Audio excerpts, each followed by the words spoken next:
Good morning, good afternoon, good evening, whichever the case may be. For all of you listening out there across the crazy planet Earth, welcome to a brand new season of Vestiges After Dark.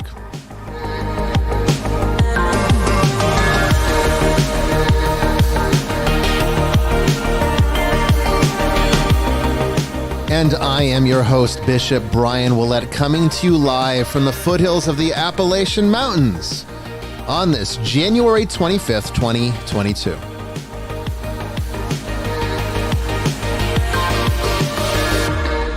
It's the first official episode of the year and of the season, and we are so pleased to have Michael and Marti Parry with us tonight to talk about the afterlife, their work, and maybe even make some connections tonight. You can't predict these things. You can't make these things happen. You just go with the flow. We're going to learn a lot tonight, and they're with us for the full 3 hours, so don't go away.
Hello, everyone. Welcome to a brand new Vestiges After Dark in Season 5. I am so excited to be with you here tonight for the second attempt. Yes, we tried this last week with Regan Forston as our guest, and guess what? The internet crashed right at the beginning of the show. Fortunately, at least it didn't crash halfway through and we were really getting to the good stuff. So it wasn't really a terrible tragedy other than the fact that you all were excited and set aside your time to come and spend it with us, and it just didn't work out. But we have since had our internet service provider come out and do some repairs. And I've also taken the extra step to double my internet speed. So now we are getting a download of 1.2 gigabytes and an upload of 45 megabytes per second. That's pretty good for what we're doing here. And there's multiple streams since we're simulcasting. So I'm trying to do as best I can to keep the internet stable and keep the connection stable. And right now, looking at the feed and looking at the health of the stream, it looks like we are in excellent condition. In fact, you might see that we are clearer than we've ever been tonight. Sister Mary Joan was telling me that she could even read the titles on the books behind me, and I don't think we could do that before. So that's a good sign that everything's going to work out now for the rest of this season with the new internet. So I apologize for last week. Regan will be back, though, I think on March 1st, if I'm not mistaken. And so we're not going to miss the show. Don't worry about that. And we'll extend this, we'll extend Season 5. So you'll still get the same amount of episodes, just starting a week late. And it actually works out great because we have some fantastic guests tonight. Michael and Marti Parry back to join us on Vestiges. They haven't been with us for a while. And I don't think they've been with us since we've been doing the video part of Vestiges, now that we have this as a new feature that all of you requested and we were able to deliver. So it's a lot more exciting, it's a lot more interactive, and we can see each other and you can see the guests, and that's really what makes this more fun, I think. So we'll be doing that, and there'll be even potentially, if they get a signal or a contact, they'll interrupt everything, and maybe they will draw from someone that they're connecting with in the audience, whether it be through the chat room, or even if somebody were to call in So feel free to call in tonight.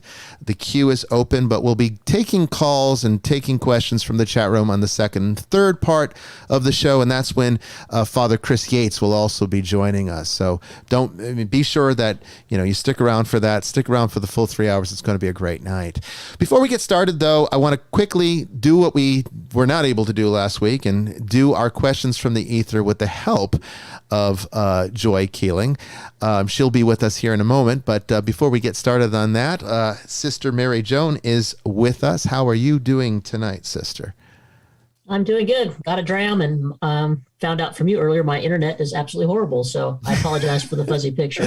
You do. You have some here. Pretty shitty internet. I have to say. So if you're seeing why Sister Mary Joan's a little bit fuzzy, we thought it was her camera, but after I did a speed test with her, we realized it was actually more likely related to the fact that you have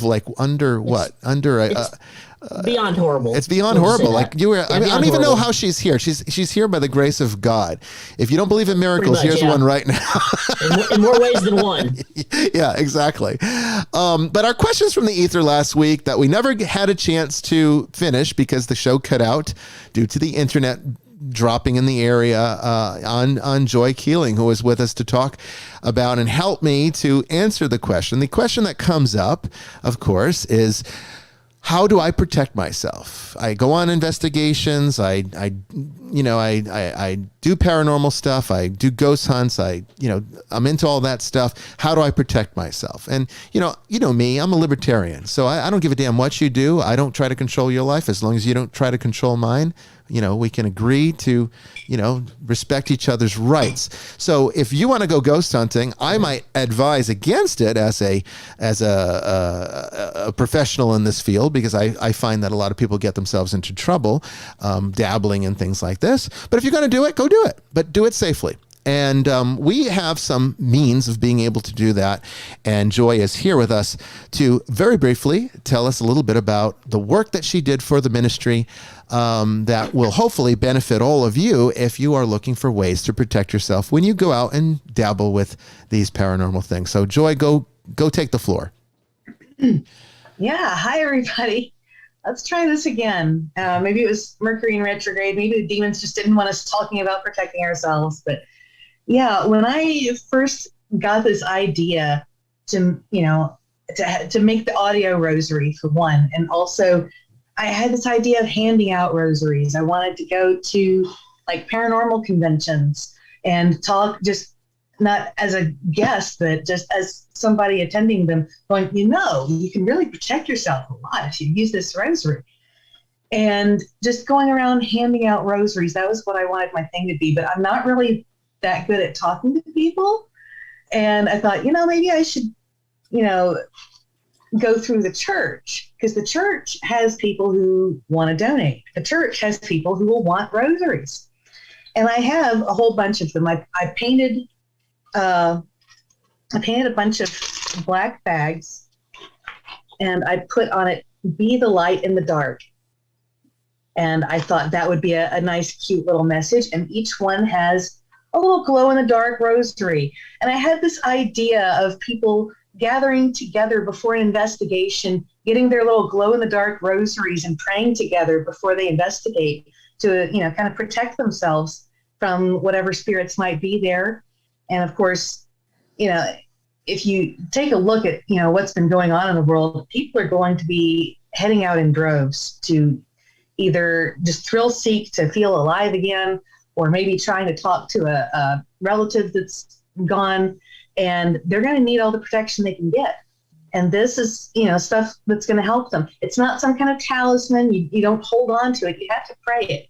You have to actually use it for its intended purposes to get the benefit out of it. That's why, it's just a silly little glow-in-the-dark rosary. It still works. It's still a blessed item. It's something that you yourself have blessed and sent to me. And I've been in charge of sending these out whenever someone donates for these. And I really hope that more people do that. We did have a donation last week, and I thank that person, and I'm going to be sending that out before Friday. I've been sick. So, I'm trying to push this out there because I know we're going to have a whole lot of people encountering a whole lot of nasty stuff out there. And a lot of them are just trying to not feel like crap and remember their family members that have gone on, and they want to, feel some kind of safeness and security talking to those, that have gone. Best way to do that is have a rosary, have a whole bunch of you pray it before you get started. Pray it after you're getting ready to leave. Whenever you want to pray it, it's great protection. If nothing else, it's great to have a regular practice, a regular spiritual practice that you engage in before going out and engaging in unsafe spiritual practices, like, yelling at a ghost, hey, you like picking on people? Well, maybe it does, but it's going to pick on you now. It's going to pick on you. unless you actually protect yourself, and you have to do that by your own actions. You can't just wave a talisman around and say, I'm protected. You have to actually pray. And that's why I've been trying to focus so much on getting people to start praying, to learn what the prayers are. And if you're not familiar with it, here's some ways to get started. So I've just been trying to share. How did you open that door? My cat just opened the door. I'm sorry. They have a tendency to do that. But Joy, I want to thank you so much for putting that together, that whole program. And there's for those, another question that we get a lot from various people are, I'm not a Catholic, but is it okay for me to pray the rosary? And of course it's okay to pray the rosary. God's not going to get upset with you because you're not Catholic. It's a prayer, it's a methodical prayer, it's a meditative prayer, and that's where its value really lies. And its connection to the Blessed Virgin, I think, is very powerful against the forces of darkness. And you never really know when you're going to come across something like that on an investigation. I'm not going to say demonic activity is prolific in haunted places. It really isn't. Most of the time, if something's haunted, it's usually a legitimate haunting that's just a ghost, maybe an angry one, but just a ghost, not something that's intrinsically demonic in a satanic sense. That's more rare. But this is a way of protecting yourself from whatever you might encounter. And understand that the more that you engage with these spiritual things, the more that they engage with you, and over time you become sort of a beacon, and it can sometimes attract dark things to you. So if you don't have those protections in place and you don't know how to do that, and there's lots of different ways, lots of different traditions. We're not promoting this as like this is the only way to protect yourself. Absolutely not. It's just one way, and it's a powerful way, and it's a way that Catholics have done so for 2,000 years. So, Joy, thank you so much for putting together that program and being willing to, have donated these things and donating your time, and sometimes you're even donating postage, although I told you not to do that. Make sure that you send us receipts. We've had that discussion. Yeah, you send us receipts so that we can reimburse you for the postage. But if you donate, it's on the website right now, esotericcatholic.org. That's the church's website. Just go to the gift shop link. Okay, and you can find the various gifts that we'll send you for the various donation levels that you provide. And also go to the link, the page that says the Rosary, because that'll teach you how to do it. That's where you actually see, you can get that there. And the thing is, I wanted to make sure that everybody, knew this is my gift because I love this church so much. It's my gift to anyone who donates that $20 donation to you guys, because I really want you guys to thrive. You've done so much for me, with all my spirit attachments and all the struggles that I went through. This is how I want to pay you guys back by, raising some money and raising awareness, because this is the kind of stuff you do. And we're going to be facing a whole lot of crazy stuff in the years to come. There's a whole lot of confused spirits out there, and I'm sure we're going to run into a whole lot of people who are running into them. So yeah, no question about it. Joy, thank you so much for being with us and sharing all that and your dedication to the ministry. Thank you. Thanks. Appreciate you, Joy. Now, Sister Mary Joan, I am so excited because we've got Michael and Marti Parry back with us. Look, we're going to have a good time tonight. It's always a good time. Talking, it just goes off. I mean, we go everywhere, so it should be fun. We go in every which direction, and since we made the show 3 hours, now I ask guests, are you have a choice. You can stay for 1, 2, or 3. We don't want to force people to extend themselves because 3 hours is a long time. But when you're on the show and you're talking, it just goes by like that. And I think any guest that's ever been on a show, particularly this one, we get so engaged that you can't believe it's over. And then there's so much more that's left unsaid. And then you have to set up another episode. We have serious topics we talk about, but for some reason, these two always have us laughing by the end of it. So, yeah. We could all use a good laugh right now, along with a good hug. So absolutely. I say soldier on. It's a pleasure to have them with us, and they're no strangers to Vestiges, and they are our colleagues from Ghost Adventures, as well as all of the wonderful work that they do, and experts in their field, and very unique mediums in the sense of the way that they work together. So it's always such an interesting time to listen to their insights into the afterlife and communication with those that have passed on, and mediumship in general. They have I think, a unique take on it. So let's welcome back to Vestiges After Dark, Michael and Marti Parry. Welcome back. Hey guys. Hey, thanks for having us. Good evening, you two. Yeah, so good to see you all. Guys, you look good. Thank you. Thank you. Either of you. You guys look fantastic too. Yeah. I haven't seen you. I mean, we talked on Vestiges, and it was back when it was audio only, but now I haven't seen you since, I guess it was Ghost Adventures Live. That's right. Wow, it's been a while. That's been a long time. I'm a little grayer and a little fatter. I got my COVID weight going on, but I'm working on that now. But other than that, I'm pretty much the same. Yeah, we've got the camera just right. So. Well, I lost a lot of weight for a while, then I gained it all back the last 2 years. Yeah, I was doing good for quite a while. Then COVID hit, and I'm like, I'm going to eat. Yeah. For 2 years, I ate. That's about all I did was eat. Right. It is, yeah. Foodie. Well, I mean, you get bored, particularly for you guys, because you guys are in California, right? So, I mean, it's been so much more restrictive than what it's been like here in Georgia. Yeah. Georgia's been fairly normal for most of this, but California, not so much. No, we haven't been able to have a group since it started. So that part has been completely out. Yeah, every time we try to set one up, they limit it to like 8 people, and ridiculous. It just got so ridiculous we couldn't do it. It makes it almost impossible to do your job. Yeah, you can't do it with masks on. I'm sorry. No. That's the same problem we have, is like we can't confer the spirit through a mask on our face. So and it's hard to be mumbling the prayers. It's true. Yeah. So it's been very restrictive, and half the places we were doing it at are now gone. They're closed. Oh, God, that's terrible. That's there's a lot collateral of damage. Going belly up because of this. Probably more than half. A lot. Yeah. Wow, really? That much, huh? Mm-hmm. Yeah.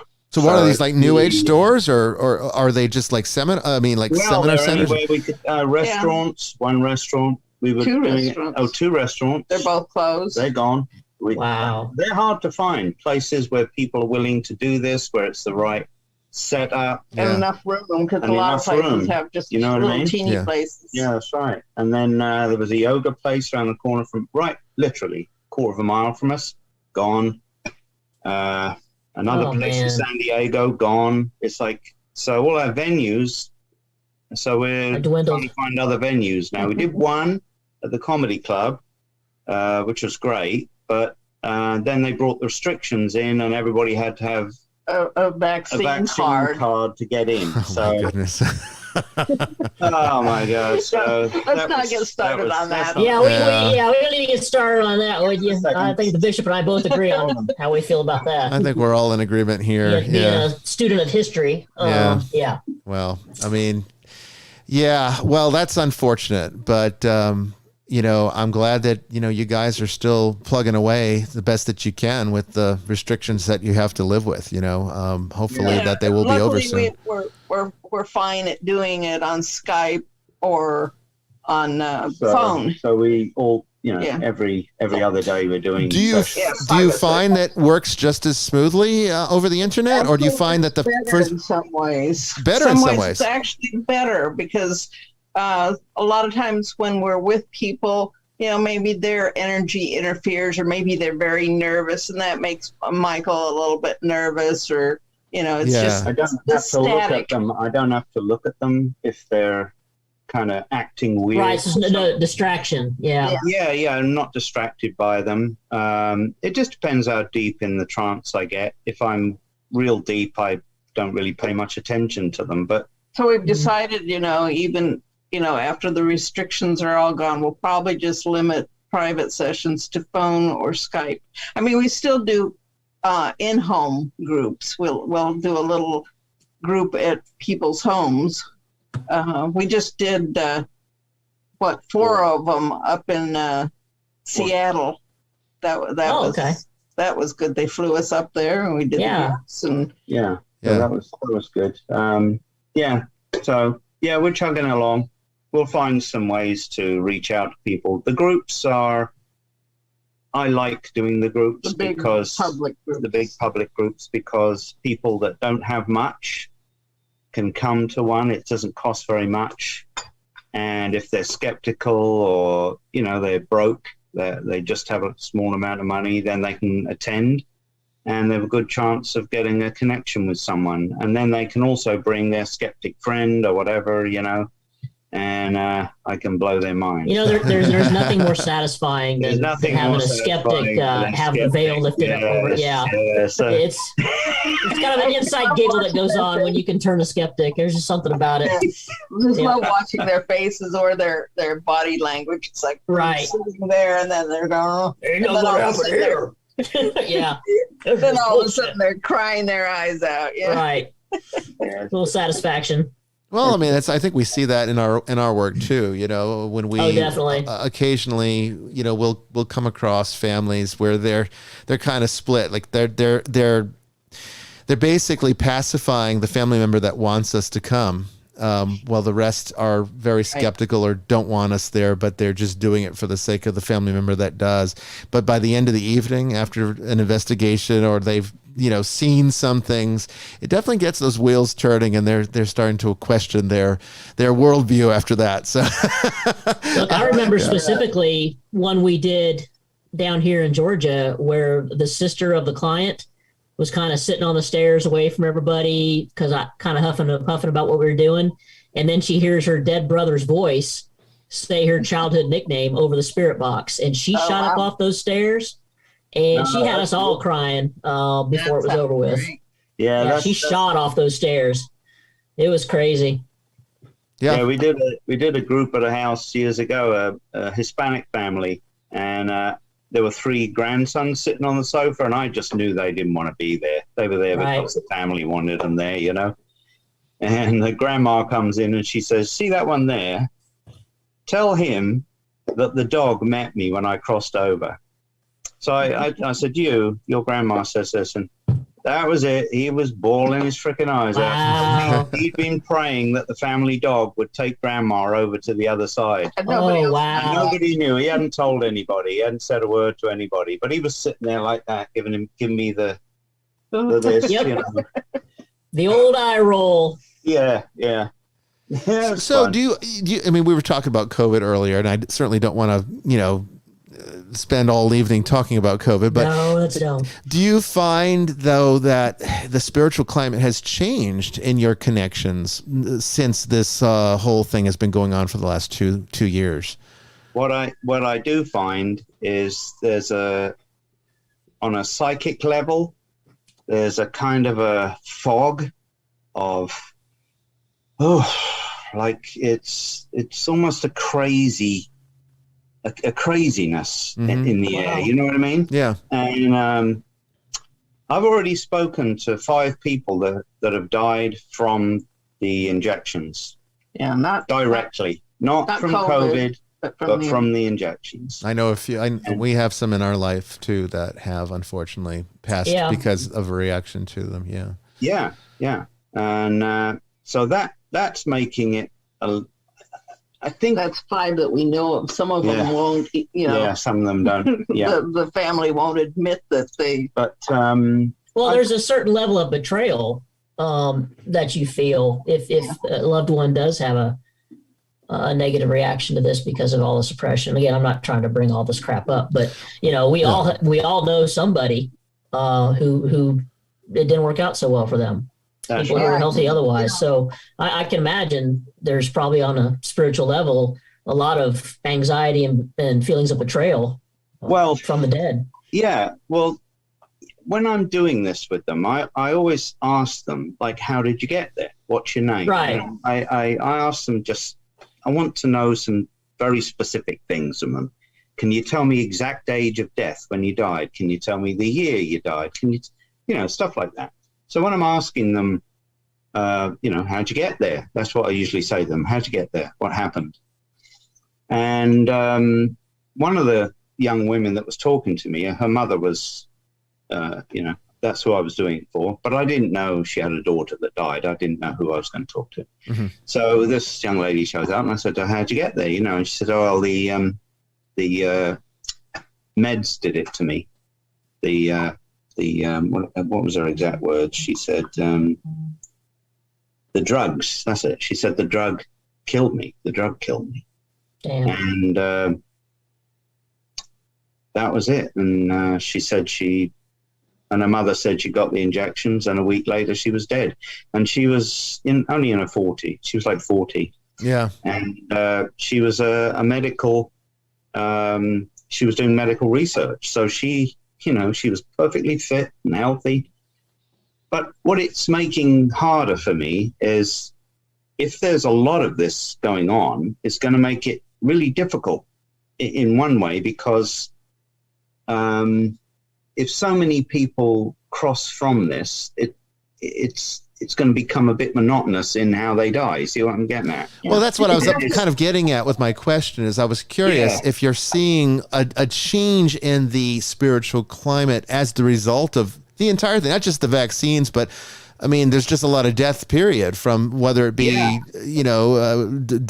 as a result. From pneumonia. Pneumonia, right. There's the fear, the anxiety, the suicides have skyrocketed, drug overdoses. Exactly. So yes, what I think I'm going to be seeing is more and more of a certain group of deaths, like suicide, lung issues, heart issues, cancer, strokes, aneurysms, that kind of stuff. That I just sit back and I go, oh my God, I'm going to be seeing so much of this. It's going to kind of make it a little harder for me because I expect, I got eaten by a shark. Oh, that's cool. Okay.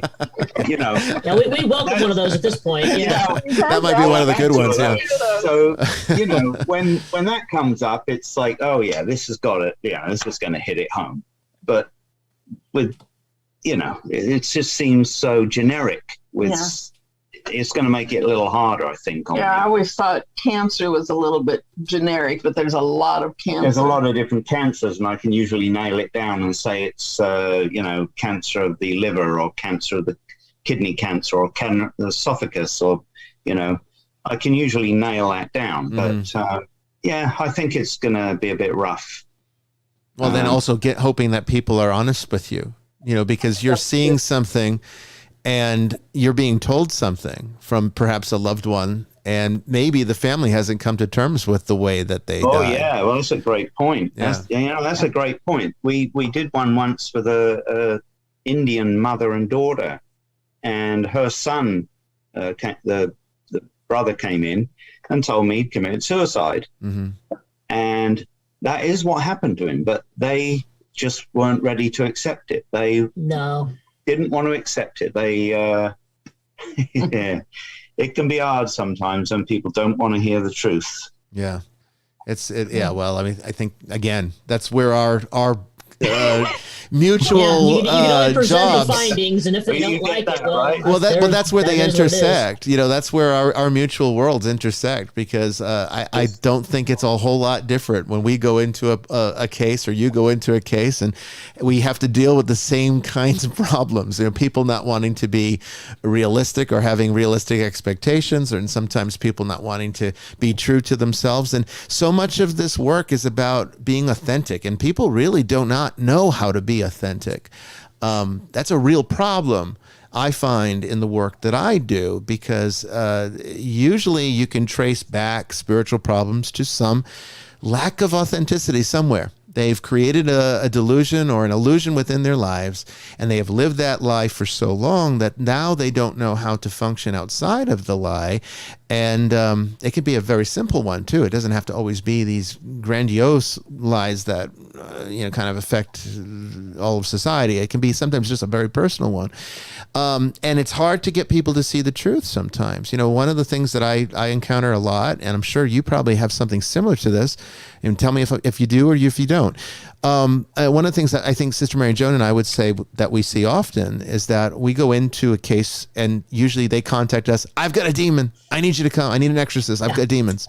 They've already diagnosed themselves. They already have, already established, without even talking to them, they've already made up their mind.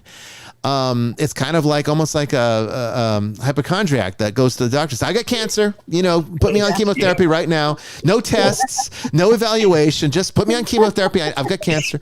And it's on WebMD. I have cancer. Yeah. It's kind of the spiritual equivalent of that. And so we come in like, well, hold on a second. We don't know you have demons. You're having something that's making you feel uneasy. We need to figure out what that is. There's a lot of things that can cause that sensation spiritually, and the least of which is demons. And then the one thing that is the most common and the one thing they never want to hear is that they are creating thought forms out of their own traumas, their own fears. Yes, that's a great point, because, that's something not often talked about, thought forms. Almost never. I never hear anyone talk about. They don't even know what thought forms are. They don't even know it's a reality. A lot of poltergeists are that, aren't they? There's a wonderful book. It's called The Wheel of Rebirth by Challoner. Mm-hmm. And in that book, it covers that. And it's the life of four or five individuals. I can't remember now. It's been a long time since I read it. But it's their incarnations in, I think, 5 different time periods since Atlantis, when they caused the destruction of Atlantis by creating these massive thought forms that were partially the cause of the destruction of Atlantis. And then over the course of time, of course, what they were going to do initially was create these thought forms and control them. But you see, they died in the downfall of Atlantis. And then when they came back, they were karmically limited. Mm-hmm. So they weren't able to control the thought forms. And one particular individual, during the course of these different lifetimes, right up till the turn of the century, last century, is dealing with a kind of a madness where the thought forms are constantly trying to come back to their creator. And it's a fantastic because that's book. What they do. That's what they do. Well, that is what happens to some people. They're dealing with thought forms of their own creation. Most of the time when we are dealing with something that they feel they are demonically oppressed or even reaching a point of possession, it is almost always an externalized neuroses that has become a sentient, separate thought form, and it's trying to reintegrate with the source of its origination, and it doesn't know how to do that. But it manifests to the individual as an attack, as a separate entity or something. Because they're so disconnected from it. Exactly. Exactly. How do you treat that besides trying to convince them? You need the right scissors.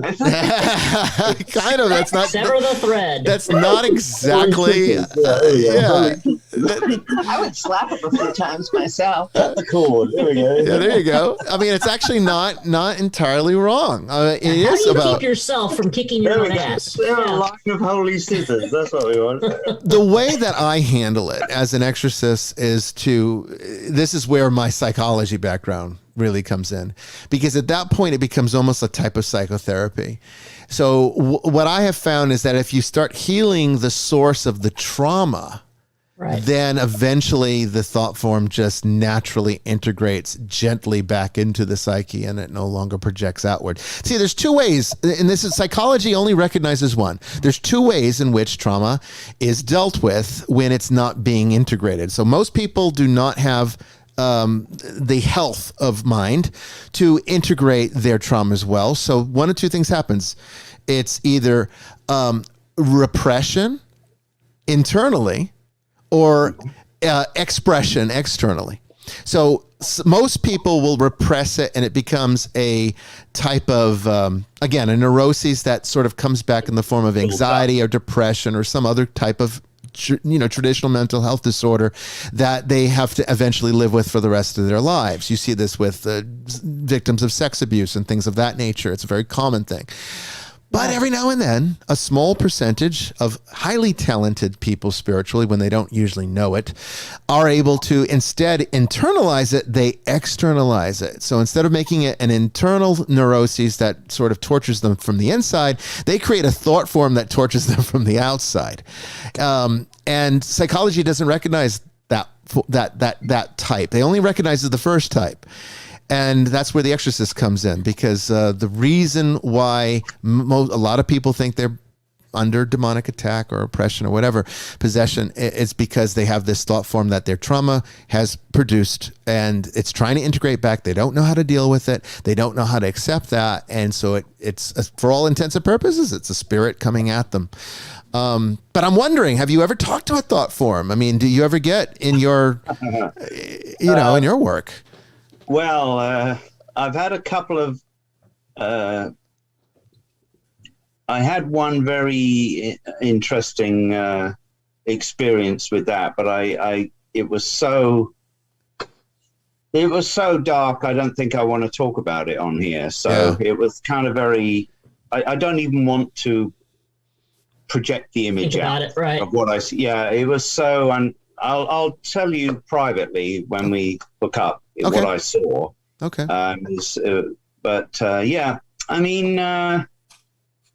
But the answer is yes, you have. You've encountered this. Yeah, I think I have. Yeah. So you didn't really communicate. I didn't communicate with it. I was aware of it. Let's put it that way. See, I first encountered this type of thing when the early days of doing exorcism, when I would go in and a person would be in a state of possession, and then we would be performing an exorcism on that individual. And the rite of exorcism in the Catholic Church has a part early on in the rite where you command in the name of Jesus Christ that demon to reveal itself and give you its name. Because once you have its name, you have a certain amount of power over it. It's a very ancient, occult, as above, so below sort of thing. It's one of these old axioms from even pre-existing religion, you might say, kind of like the laws of metaphysics. And so we utilize that. It's very helpful. And once the demon surrenders its name, then you start to see it weaken. But you'd think, you'd expect to get something like, Lucifer or Beelzebub or, some kind of, name. And in these particular cases, when we're dealing with a thought form, it'll refer to itself as lust or I even had a demon call itself pedophilia once. How interesting. That's really interesting. It's a manifestation of the person's trauma, and it named itself after what happened, is how it works.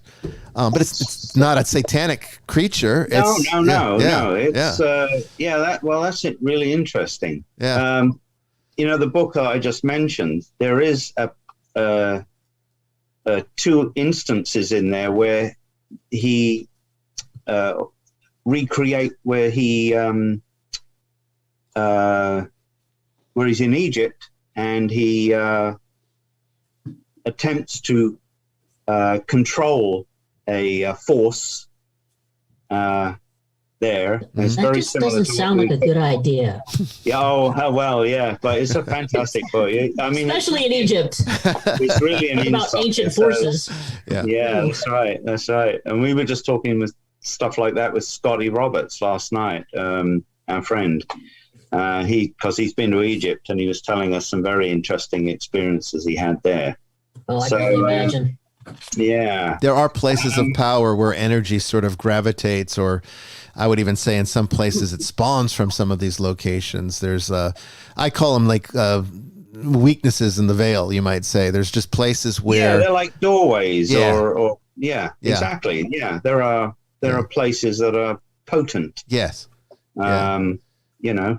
Well, we've had a couple of instances where an entity has attached itself and come home. One of them was a very nice entity that I had, but knew I couldn't keep it around, and so we had some help and got. It was a lady, right? Yeah, it was a lady that we went to a very haunted place in England where they had a court, a judge, and they had been there at one time, and they used to hang people under the building. It was a very and I told them there, if anybody needs help or anything, come to me, and I had to take her. so Marty actually kind of liked her. Oh, it was. I could feel it, feel her in my aura, and it was a very, you can't be closer than that to any other person. Yes. No.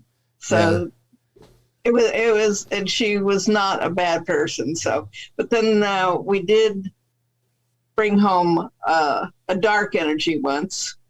And that was a little bit interesting, but I was able to get rid of it by just talking to my guides, and my guides came and helped. Yeah. I mean, and see, I think that's kind of the important distinction I like to make, because I think what separates people who do this work professionally, like we do, and people that dabble, is that they don't necessarily know how to make those connections or what those steps are, depending upon whichever particular tradition is the one that's right for you. If you don't really know how to protect yourself going in, and as I said at the beginning of the show, there's multiple ways to do it, not just the Catholic ways. The Catholic ways are good for Catholics because they're easy and they're accessible, but some people might find other methods better for them, and that's possible. But the important thing is if you're going to go into this, make sure you know how to protect yourself and know how to be able to get rid of things if you end up picking something up, because you will. I mean, they're like, they're sticky. Yeah, it's going to happen. Yeah. These spirits are sticky.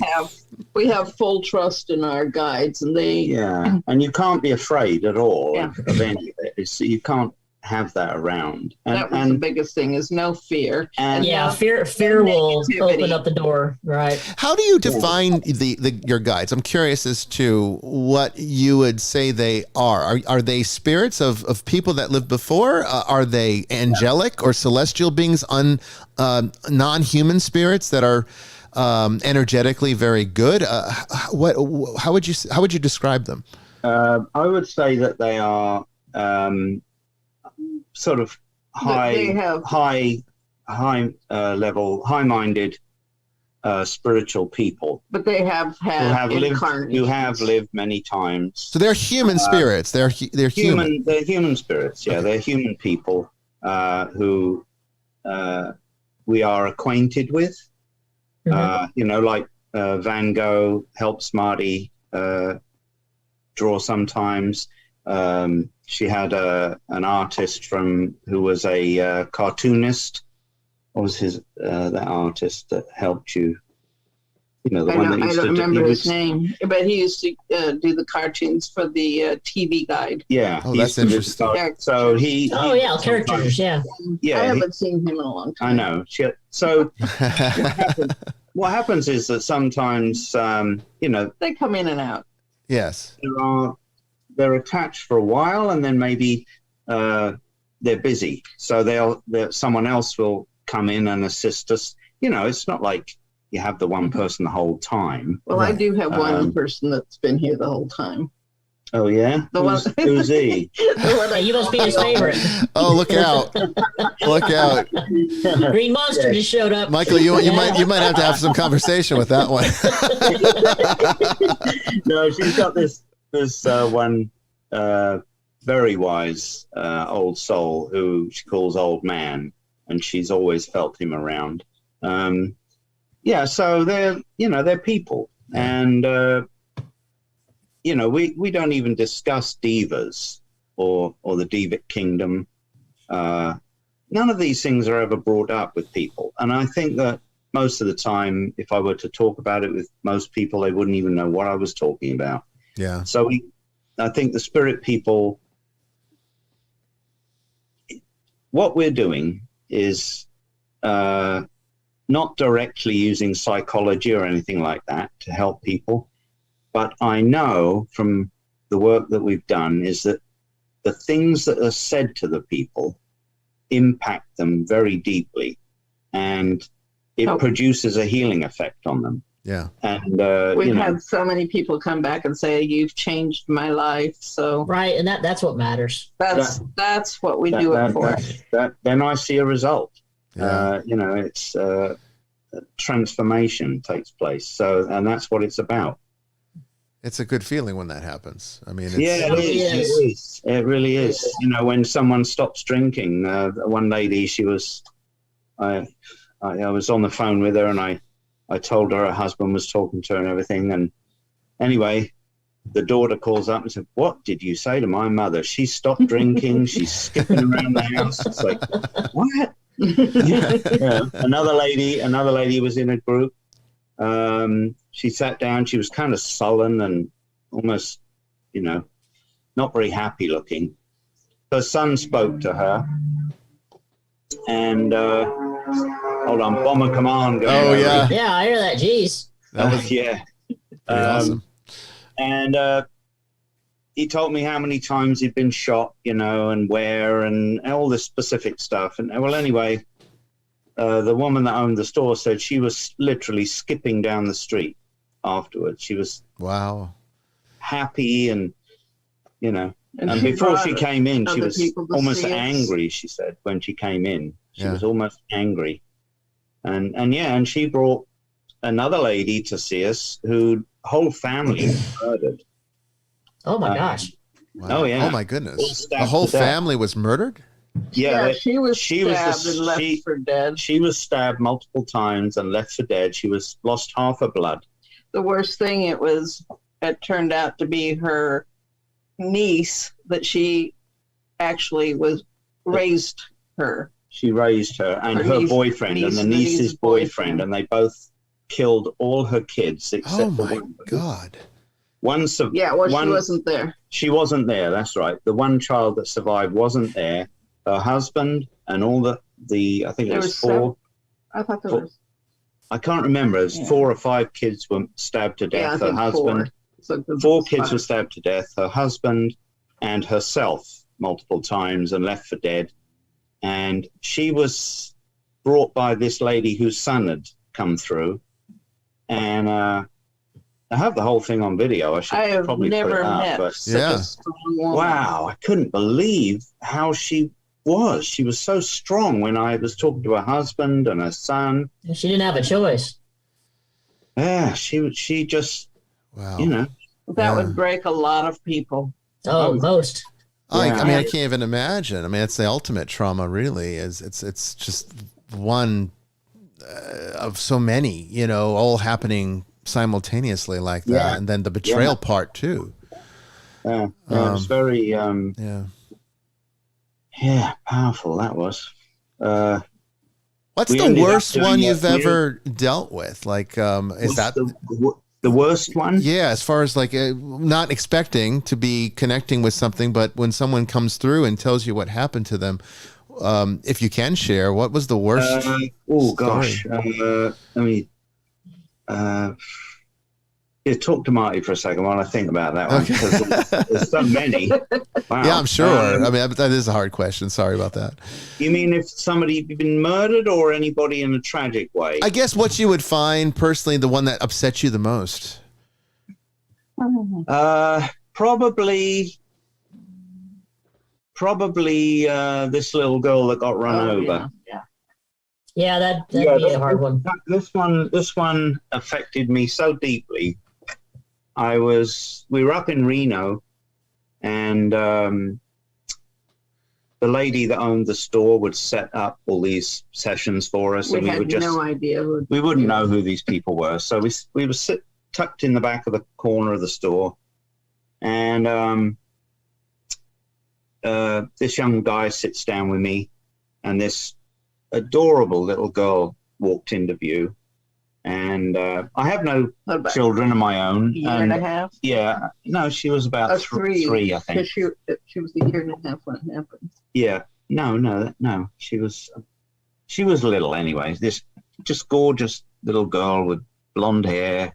And I just looked at her and I said, "Hello, sweetheart. What happened to you?" She said, I got run over. I said, "Oh my gosh." I said, "And who ran you over?" And she pointed at the guy, and that's my dad. I said, oh my goodness. I was so taken aback. I said, "Oh my God, you ran over your daughter? Your daughter's here." She says you ran her over. Oh my God. And I always wanted a little girl as a child, but I have no children. So it was really starting to affect me. That'd be tough. Yeah, I could see her as I'm looking at you.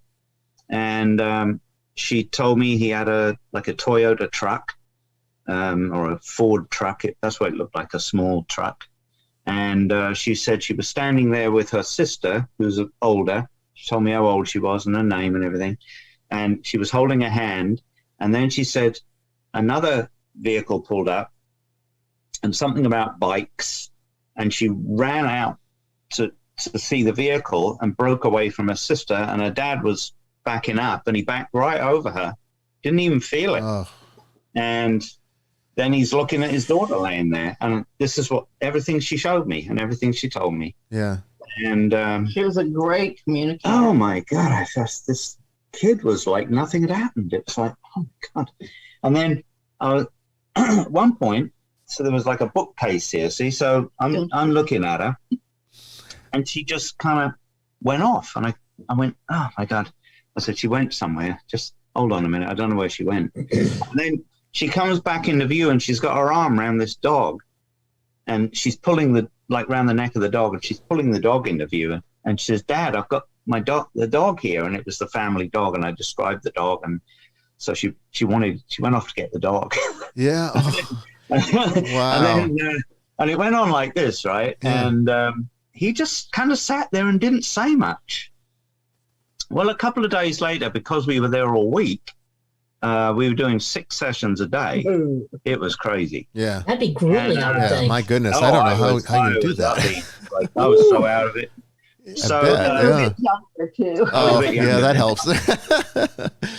So I think it was the next day, one of the people sat down. It was a woman, and the little girl showed up again. I said, "Oh my gosh, there's the little girl I saw yesterday or the day before."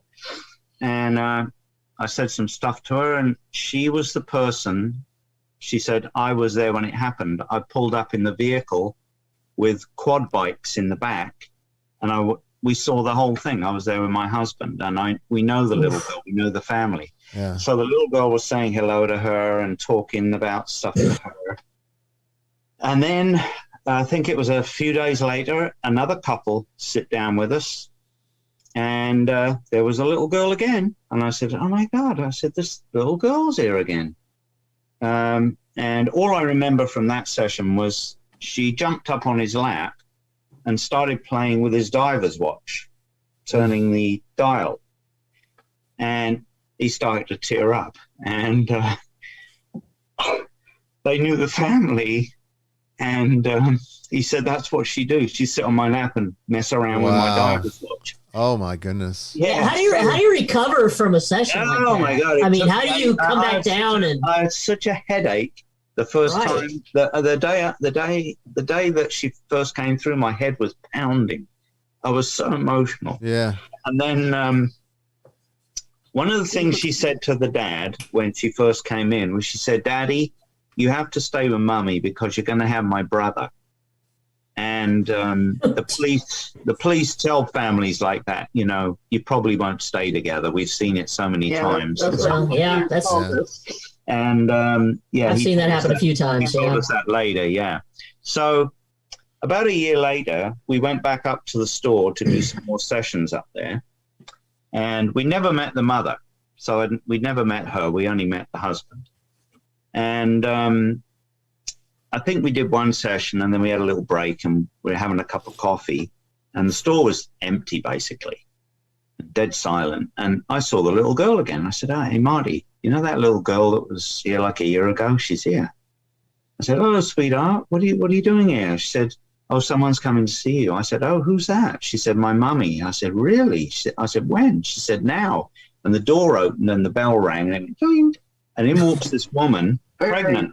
Very pregnant. Oh, wow. My goodness. And I didn't know who she was except for the little girl telling me. So she sort of wandered back to where we were, and I said, "Hello?" I said, "You're here to see us, aren't you?" I said, "Your little girl's here already waiting to talk to you."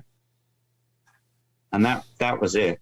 Wow. And then they eventually came together to see us, and they did have a son, and they became closer, they told us, than they ever were. Because of the little session with the little girl. Wow. Oh, that's fantastic. What a great story. My goodness. I have to say that's pretty damn intense. Powerful. You can see he still tears up on Yeah, it. I can understand Hey, I don't blame that. him. I'm trying not to tear up over here. Marty, have you ever tried drawing the child? Have you ever done that? No, I actually haven't seen her. Oh, You know, really? Yeah. Interesting. Okay, so I haven't seen her. I think you were busy drawing some other people Yeah. for them. Yeah. oh, I'm curious. I was just curious to know if you had that. Yeah. Yeah, that was one of them. I know I've been affected several times very powerfully. One of the other times was a young man that died in Iraq who had fallen on a grenade to save his buddies. Oh my goodness. Yeah, we've talked about this before. I know it's. Yeah, that was. You connect with them. I mean, I can see that. You connect very deeply. You feel that. I mean, yeah. So do you feel it, Michael? I mean, do you like is it more than just I feel everything they felt. Yeah. All the love they felt for their friends. I feel it all. You have to stay a little bit attached during the session, though, or else you do break down. There are moments where I kind of choke up and I say, "I'm sorry, just give me a moment." Hey, the day you lose that, stop doing it. They're not like upset. It's just that their energy is so intense in the spirit world. Mm-hmm. Yeah. And I've only got like a 10 amp fuse, and they're like putting 50 amps through me while they're doing it. So I'm like, you know.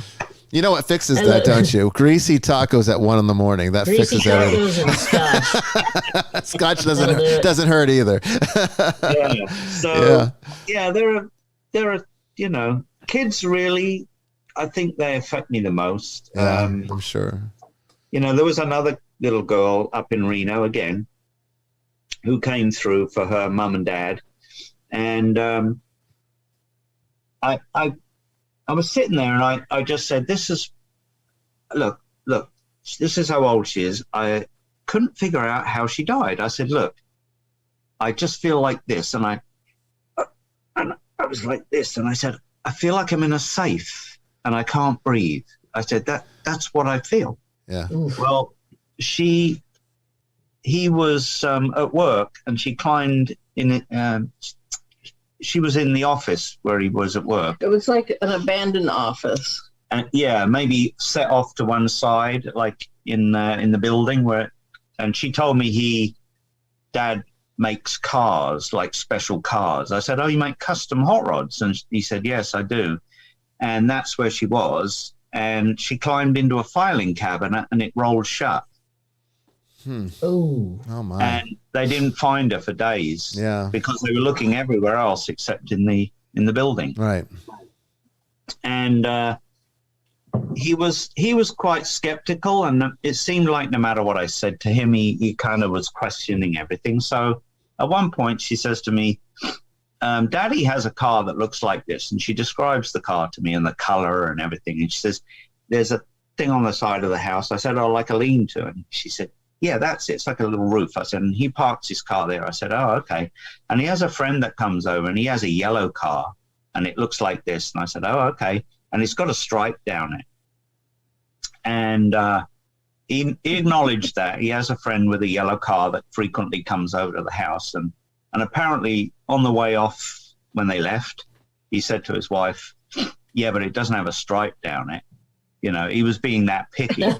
But the next day, his friend drove up and he painted a stripe down the car. That's so great. That was kind of nail in the coffin, so to speak, for him. Absolutely. Well, we are talking with Michael and Marti Parry about their work, and we'll be back for the second part of Vestiges in just a moment. Father Chris Yates will be joining us, and we'll be taking your questions from calls and the chat. Don't go away.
before the storm. Things aren't as they were before. You best start bracing. Did you think you could keep us out? Shut the gates, forget us now. Tides are changing.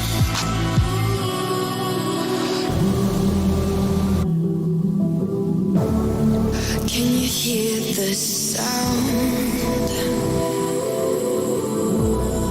Can't stop us now. We're not back in town, know what we're doing. Things are about to change, it's evolution. Voices shake the ground, you feel it moving. We're the revolution. Can you hear the sound?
us now.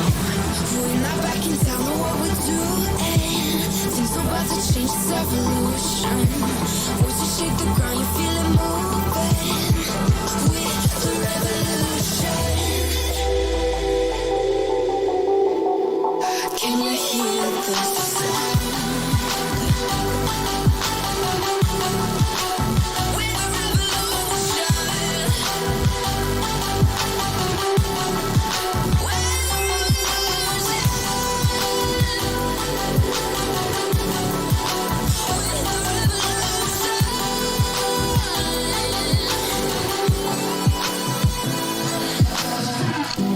We're not backing down on what we're doing.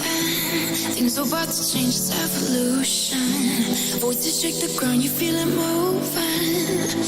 With the revolution.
Welcome back, everyone, to the second part of Vestiges After Dark. We are here talking with Marti and Michael Parry, as well as Sister Mary, Joan, and Father Chris. We'll be continuing our discussion, but including all of you in this next two segments. So make sure that you're asking your questions in the chat room. But we would really love and prefer that you call us. The new number for this season is 347-514-7150. That's 347-514-7150. Make sure you enter PIN number 376-8923. That's 376-8923 to get into the queue. You can also call us international free Skype to Skype by dialing Eye of the Seer. That's EYEOFTHESEER. We'll be taking your calls, your questions, your comments, and this discussion continues in just a moment. Don't go away.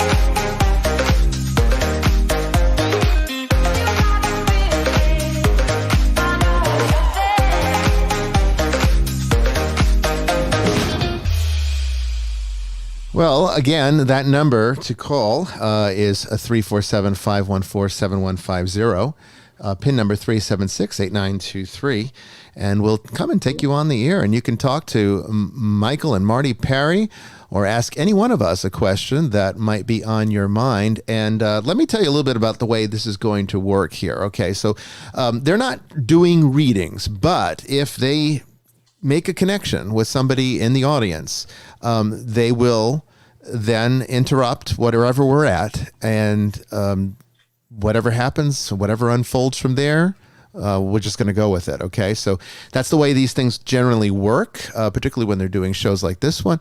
So we'll see what happens. But if you've got a question, a generic question, go ahead and call into the show or ask us in the chat room.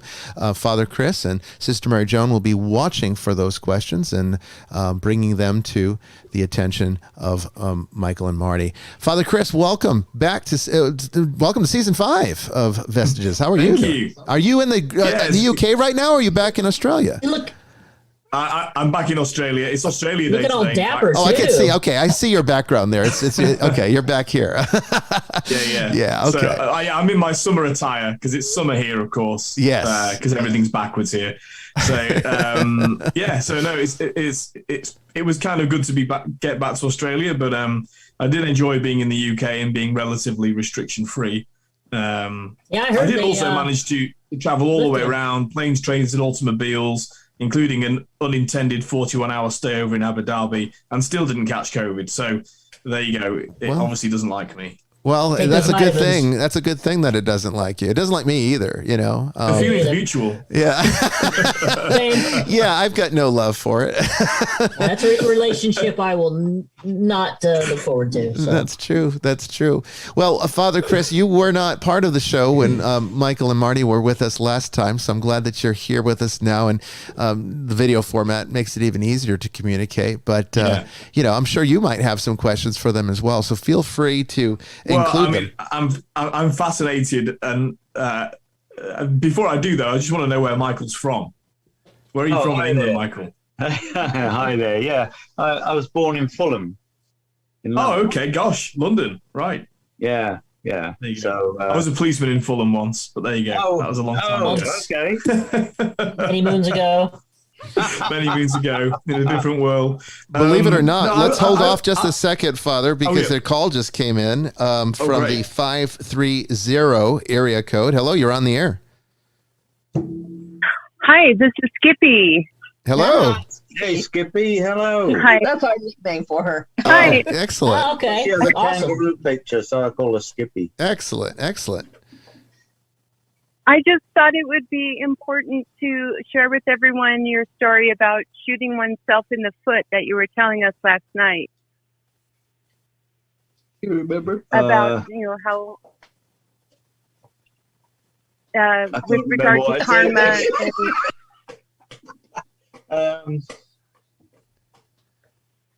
For healing.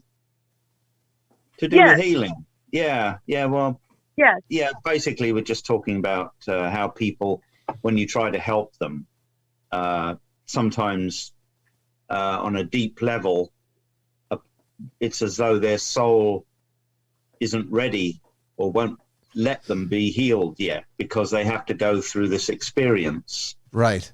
And so how difficult it can be sometimes to help people, and you may make a bit of progress and then they seem to regress again. Either they let their family affect them, or they just they simply are not ready to be well. That sounds awfully familiar, doesn't it, Bishop and Father? Yeah, I mean, I think that like I said, our jobs are very, very similar, even though we have our different process to the things that we do. The actual mechanics of the work is almost identical. So yeah, we see this all the time, that what you're talking about too. Yeah. And it can be super frustrating. Like you can lead a horse to water. Right. You can throw the bucket in their face and yeah. Slap them around. And they won't accept That's the entire story of human history, isn't it? It's the same with with our calling people to say, look, we're sinners, but there's a cure, but you can only take people so far. Only so far. Right. That was it's a good point that I'm glad the caller mentioned it, and you brought it up because it is something that we see all the time. If a person's not ready, there's not much we can do. And I'd say that all the time. It's like, people look to me as if I'm some kind of, as the Exorcist, Gandalf the Grey coming in with my magical staff to, part the Red Sea so that, all the demons will just get washed away. It only works as far as the client is willing to accept the cure, the healing. I need to have them working from the inside while I'm working from the outside. Because God won't impose His grace on people. Yes. Yeah. Exactly. So if it is demonic and the healing therefore is from Christ, that God will only act with our consent. Yeah. That's the whole point. He's a libertarian God. That's that's right. I mean, we talk as though we're doing what we're doing, but it's a given that, I couldn't do a thing without the spirit people, doing it all. I mean, I'm just... You're just open to it. I'm like a facilitator. You're a facilitator. You're conduit. Exactly. He's a telephone. Yeah. And, you have to have that absolute trust that this divine will is going to work through you, and you have to try and be the best vessel you can to allow it to happen. As simple as that. And I think the image of the ambassador is a good image, because an ambassador that's a good way to put it. Represents the authority behind them, Yes. That's a good way of looking at it. Yeah. Where are you from then? Where were you born? I'm from Altrincham originally. Altrincham. That's Manchester. North. Yeah. Manchester. But I lived in Oxford for a long time. I've lived in Australia for 11 years. He's a prisoner in Australia at the moment. That's right, Yeah, we used to joke about him last year. Prison officers and convicts. We used to joke and say, do you have the bars on the window still, or did they finally take them off, Father? Yeah, I've drawn them across.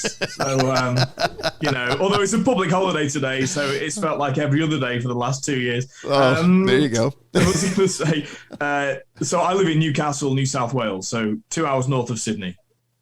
Oh, okay. Yeah. Yeah, because I spent a lot of time in Brisbane. Yeah. I've been to Brisbane. I went down to Sydney a little bit, but most of my time spent there was in Brisbane.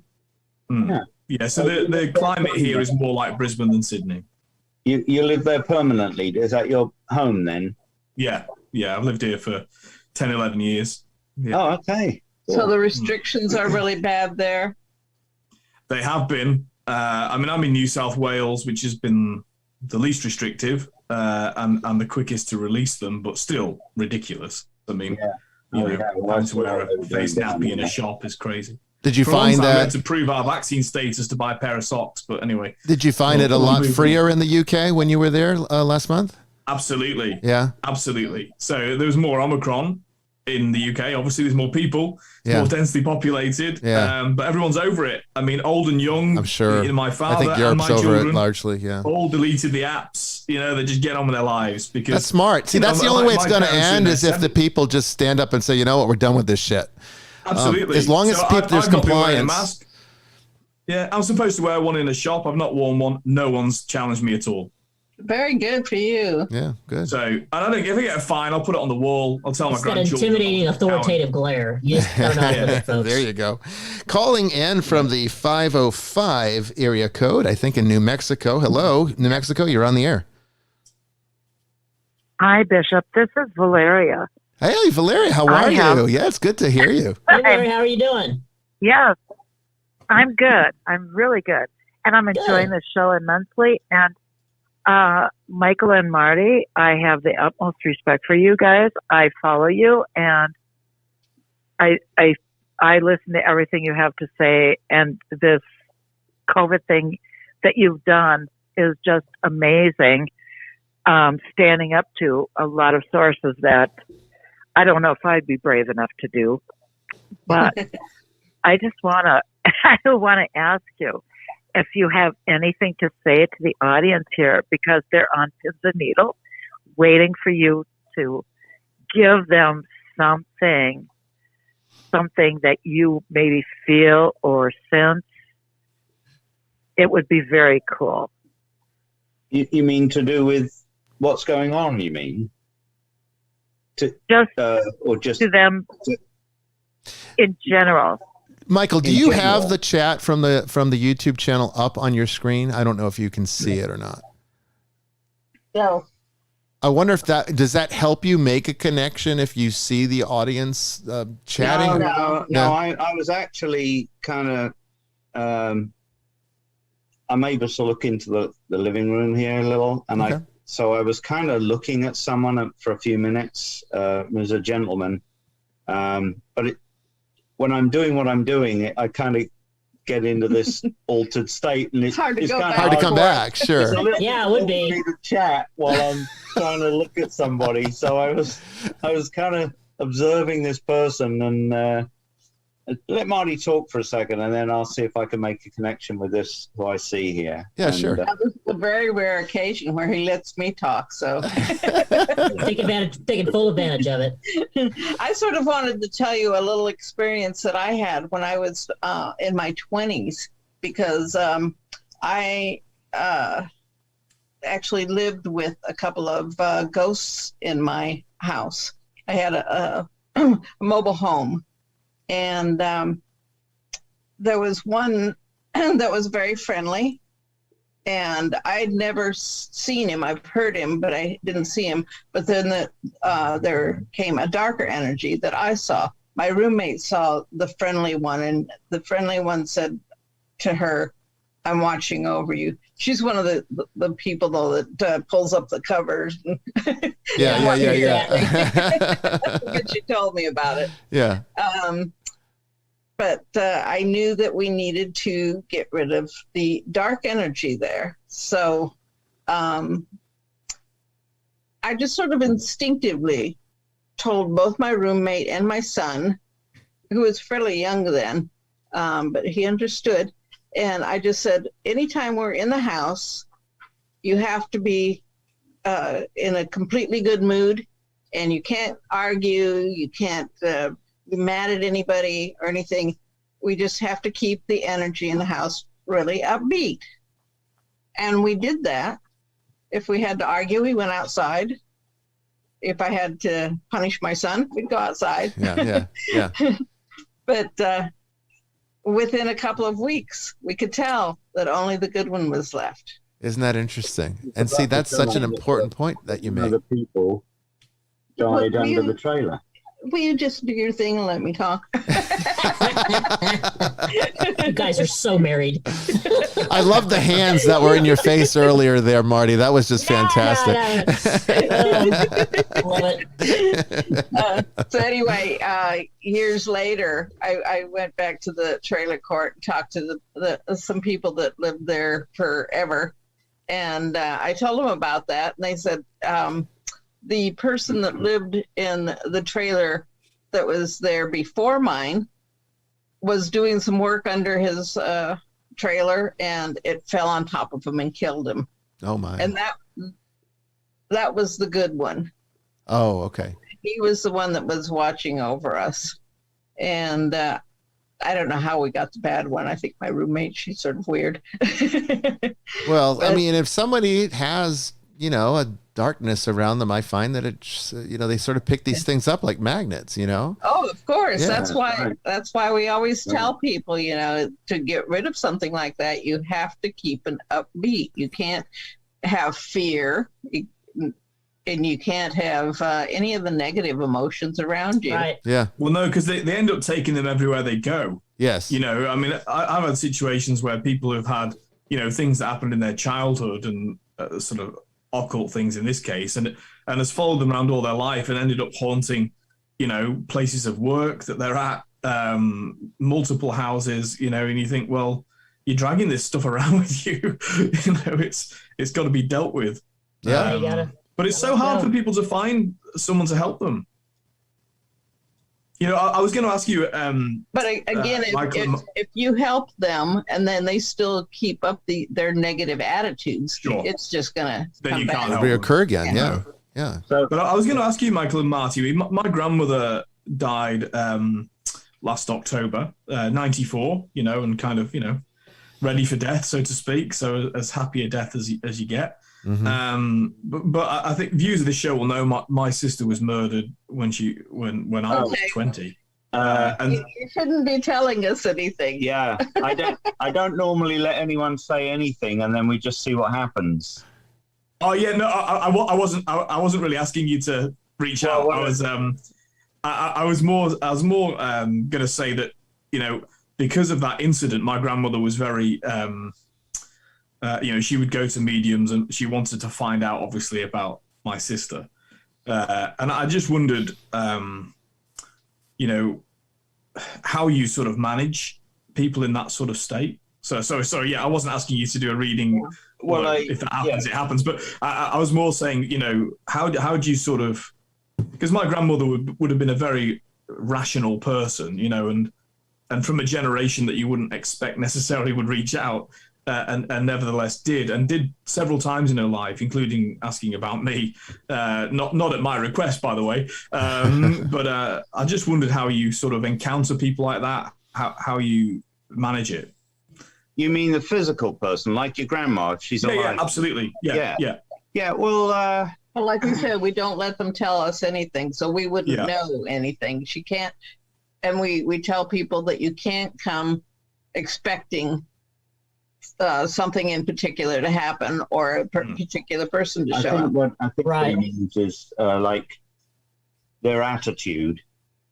I basically, I can feel, you know, energies very well.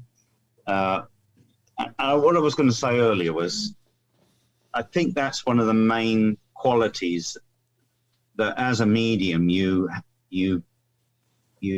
comprehend the most. Is because, like, how do I know what physical condition is? You know, if the spirit says, I can feel it, and I say, oh, I know what this is. This is Lou Gehrig's disease, and they say, yes, that's on my son. How do I know what Lou Gehrig's feels like? It's an energy feeling. So when I'm dealing with people and they're with me, I can feel a lot with them, you know, and I kind of know where they're at. But a lot of times you've said if you had known how totally skeptical or coming. Oh yeah. You probably. I probably, if I knew everything about somebody, I probably wouldn't do some sessions with some of them. I think you get shielded from that a lot. Probably, yeah, you're probably right. What would you say, either Michael or Marty, either one who would like to answer this question, what would you say is the percentage of this ability that is clairvoyant versus empathic? Well, not as much clairvoyant as people like to think, I don't think, you know, because, and the way I assess that is, you know, when people say, oh, I'm a medium and blah, blah, blah, blah. I say, okay, well.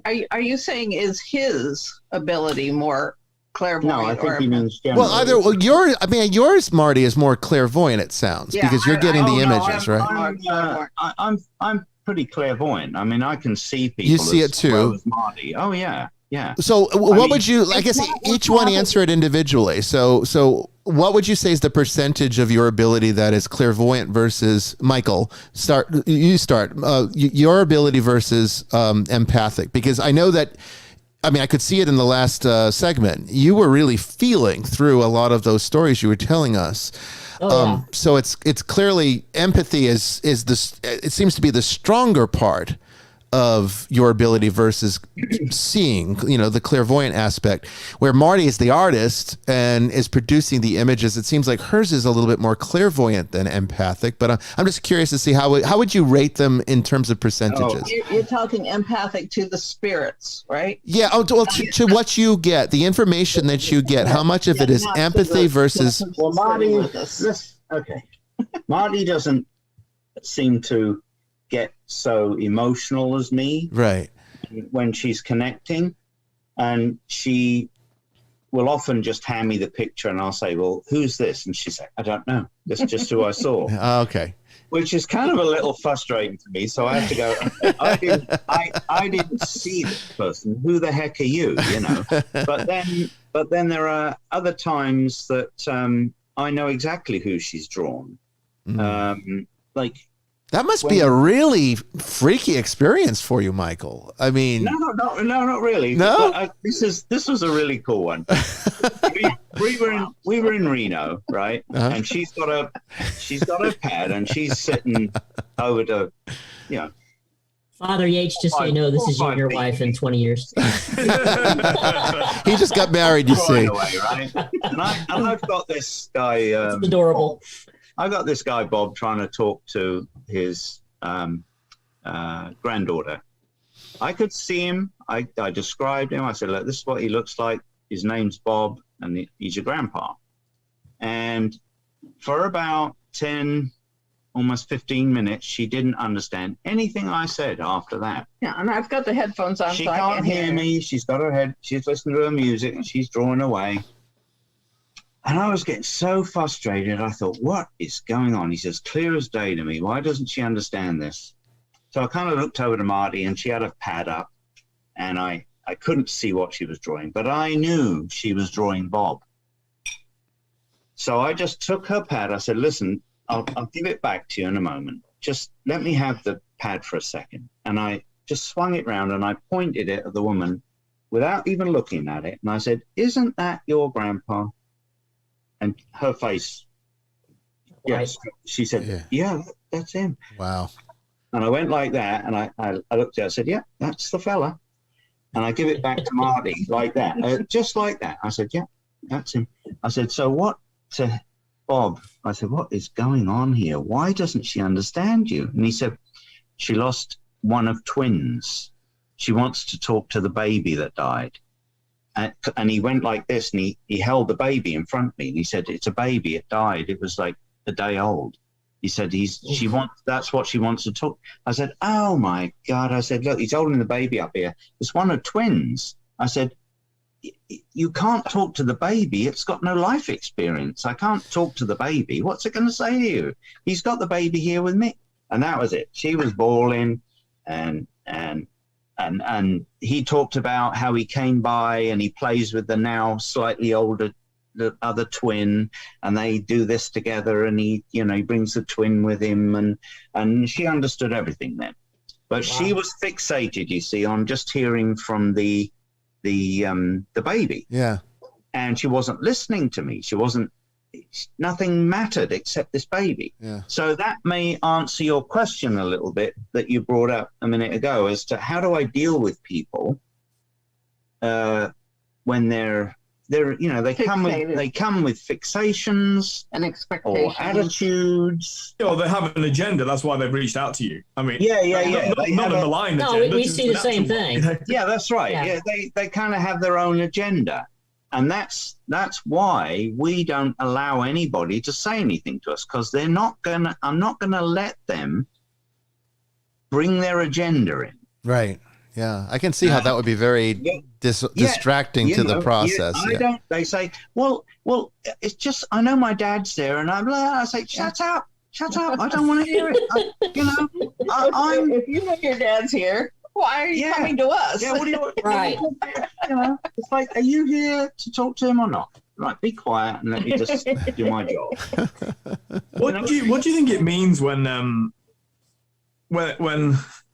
something's around you? I mean, for context, I mean, a few times when I've been celebrating Mass, and I celebrate the old rite, so I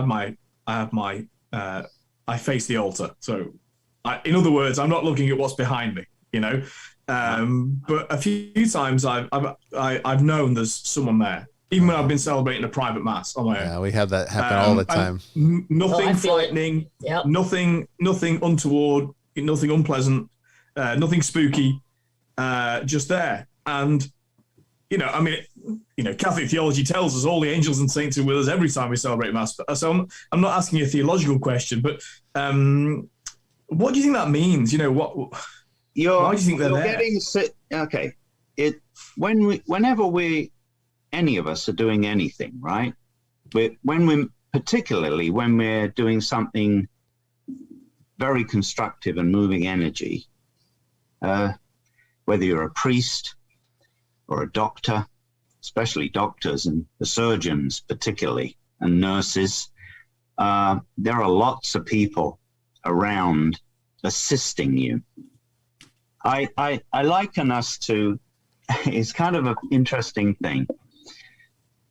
I had an experience early on, and I've had more since, but one experience I had was where I lost all feeling of my body, but I was still conscious. And I remember opening my eyes while I was in this kind of sitting position, and I was, the Pink Floyd song where he sings "Comfortably Numb." Mm-hmm. Yeah. Well, that guy, when he wrote that song, he had that experience where he felt as big as a house, and he was numb. Well, I had that experience a lot, whenever I sat down to meditate. And I knew when I listened to that song, that's what he's singing about. But he only had it one time, and he was like always wanting to get back to that experience. Well, I knew how to do it on a daily basis. So I always thought about that song. I thought, okay. But what I thought was, how big are we? I'm a point of consciousness, and it felt like I was looking out of a 50-story skyscraper because I had no size. So I'm a point of consciousness, and it occurred to me that in a way you could almost look like a human being, like this incredibly huge entity that is ambling through life. And I could almost imagine that there's actually probably we need a lot of help to get this thing through life without crashing into a car or falling off a building. Right. It kind of occurred to me that we have a lot more help going on than we realize. You know what I mean? We have a lot more assistance. Especially when you're doing something spiritual or helping others. Yeah. I very much felt that when I was a policeman. Yeah, and I look back and think, Michael and I touched on that before the podcast. Yeah. We talked earlier, and as a police officer myself, there were times where there was imminent danger about to happen, and I was oblivious. But there was just something, either tap me on the shoulder or put a whisper in my ear. Don't go that way. Well, the theology of the church teaches that, the church triumphant is what we refer to those that are in heaven, are still very much part of the church and are still very much responsible for those of us who are in this part of the church, which is referred to as the church militant. We're the ones working it out, So it makes sense that those things would carry on, and that that those in heaven or those in these celestial states would very much be present to help us with the things and tasks of this life, and particularly in dangerous situations like what police officers might face. Calling in from the 250 area code in British Columbia. Hello, you're on the air. Hello, how are you guys? We are doing well. Hello. Good. Hello. My husband is a police officer, and I do long-term care, and I have called in before. Oh, yes, I remember you, yes. Bishop, you've helped a lot, and Sister Mary, I appreciate everything you do, both you. Thank you. Actually, all of you. I've been actually doing fantastic, but the only thing is, I have a couple questions. I went to Father's home because it's right next to the church, and he's a lovely man. He loves to help people. And when I was there, we were having tea, and he stepped out to go grab, tea and some biscuits and cookies. And we were, while he was doing that, I actually heard people talking in the other room. And I go, "Oh, I'm sorry, Father. I thought we were alone." And he said, "We are." And I said, "Oh, okay." Okay. I kind of just went like, okay. And he just looked at me, "Are you hearing people?" And I said, "Yep." And he said, "Oh, well, okay, tell me what's going on." Because he 100% believes after the stuff I showed him. And with all the orbs and the recording of people talking in my home. So when I heard the voices, I just told him, "Let me just listen, and then maybe I'll hear more." So I did. And basically what they said were, and I don't understand it, but when I told Father, he had said that that makes sense to him, because I had said that these people here are asking for help, and they're telling me that they are trapped here. And he kind of didn't, he was like, wow. I said, Father, you need, I don't know why I'm giving you this message. And he had immediately said, because you are a messenger, Sandra. And I said, wow. Anyways, he had said that the place that he lives at has not been blessed. I said, you need to do that. And you need to help these people, because I'm telling you, and now that you know, you need to help them. Because, I mean, I can pray for them, but he's a father. You know, I think he has more power. I don't know, more love, more energy. But I said, you should pray for them and help them. I can't believe he hadn't blessed his own house. No, the thing is, the whole place, it's an old place, and the church, everything around there has been blessed, but he didn't believe that house has not been blessed. So he did do that, and it was all blessed, and everything was wonderful. So, he said he helped them, and that was great. But the thing was that when I came back, I saw with my own eyes a big, huge orb and it was in the daytime, roaming around in the home. So is it because more are coming? Like at my home, that's what's happening at my home. They, I keep praying for them, and then they keep coming. And is it now happening at his place? So I'm just wondering, what can I do to help him? Well, I think we've kind of talked about this a little bit before, in the sense that I do feel that you are a beacon. I think that these spirits are taking some solace in being able to connect with you, because you're able to connect with them. And that's, I guess, the word sort of gets around when one is discovered that can do that, and so more come. We did an interesting investigation. I don't know if you caught it, but we did a live investigation this past week on the YouTube channel. And, we were, you saw it? Okay, good. You might recall the part where we were doing an SB11 session, and we were just trying to get the name, trying to get any information as to who might be there haunting this individual's basement. And then, we asked the question, why are you here? And it came through as clear as day. You can go back and listen to it. It's still up there in the archives. It came through clear as day on the SB11. I'm stuck. I'm stuck. And we get this all the time. So Marti and Michael, trapped. But Marti and Michael, what are your thoughts on this? On people that are stuck? Yeah, I mean, how much? That was my question. That was my question too, Bishop. Okay. Yeah. My take on it is this: if someone is stuck,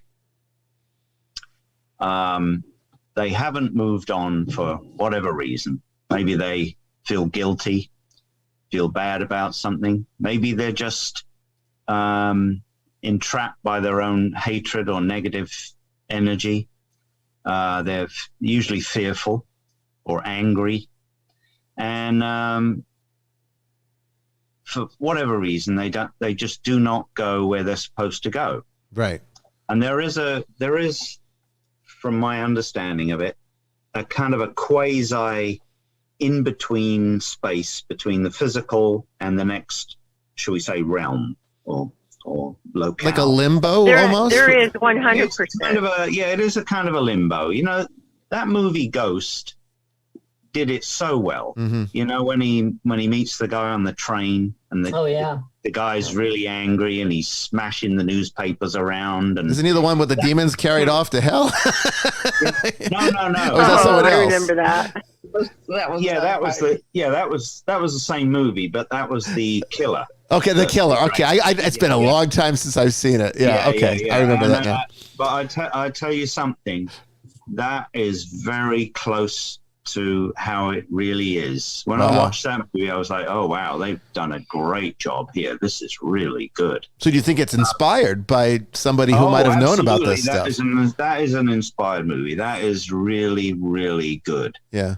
When he leaves his body, I have to agree with you. Yeah. When he's I can't remember what, I think he's stabbed, doesn't he? Anyway, when he doesn't even recognize his own body because he's in his astral body, and he's out, and he goes running after this guy. He doesn't even know he's dead. That is exactly what happens to people, and not everyone, but a lot of times people immediately don't at first realize they've died. I think it happens more and more now, though, because historically people were far better prepared for death. Yeah, not just because they tended to be more theistic and believers in a religious faith, but because death was all around them. I mean, women in childbirth, children at birth, young adults, and all the rest of it through illness. That people were far more prepared to wrestle with the fact of death. And in fact, not to drag COVID up again, but part of the reason of all of this hysteria is because people are so ill prepared to admit that we're going to die. Yeah. One day. Yeah, well, that's a great point. Yeah. And what is all this fear of death? And just because they don't believe in the other side. That's they think they're just meat puppets, but biological machines. Yeah, that's right. This is all there is. I was pondering this last night. I think there's a big. We were watching this series on like World War I, and they're going off to war and all that. And at that time, even back then, there seemed to be a really strong belief in something. You know what I mean? You believed that you were going to go somewhere, or you were, and actually in a death that's worthwhile. There was a strength of belief back then, and I think a lot of that seemed to have collapsed as we got to World War II, and then it collapsed even more.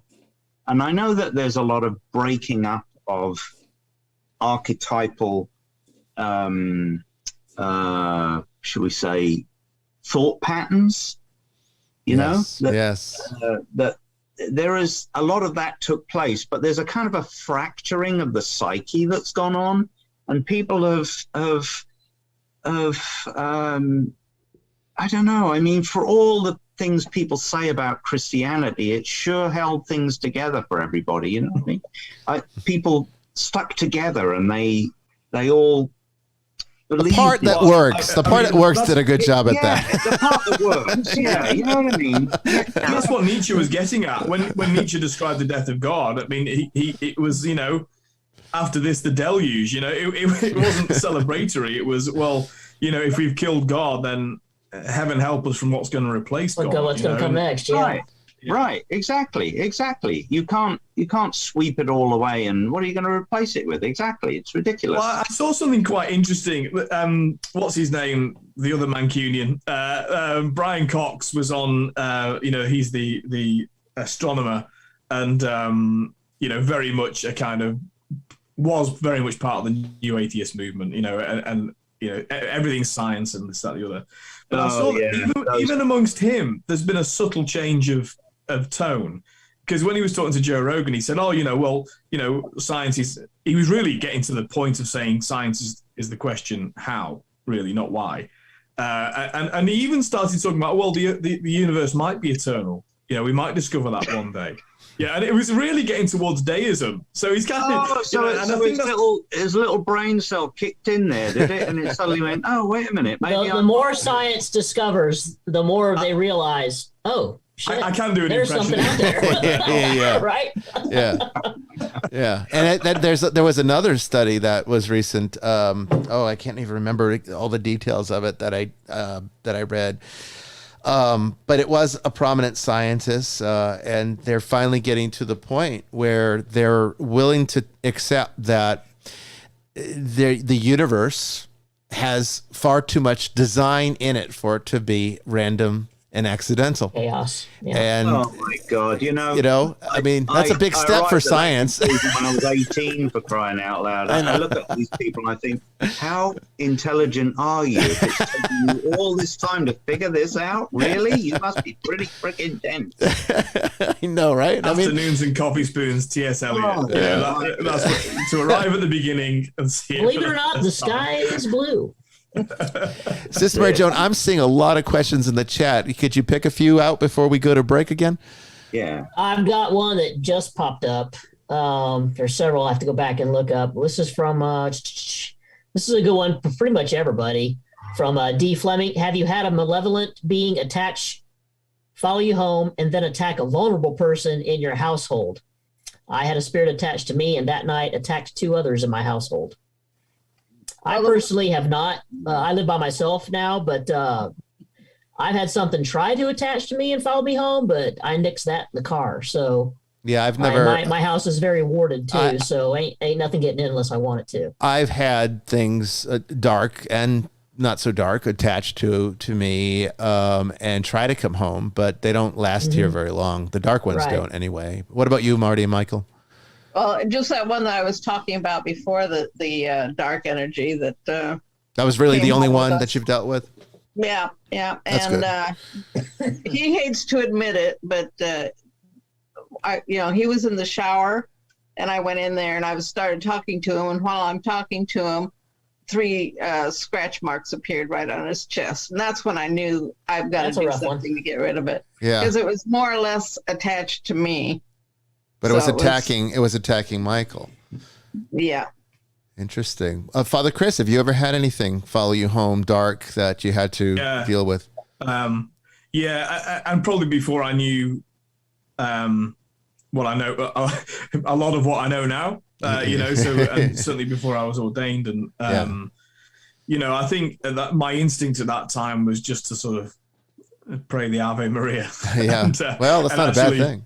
Not a bad instinct. Not a bad at all. No.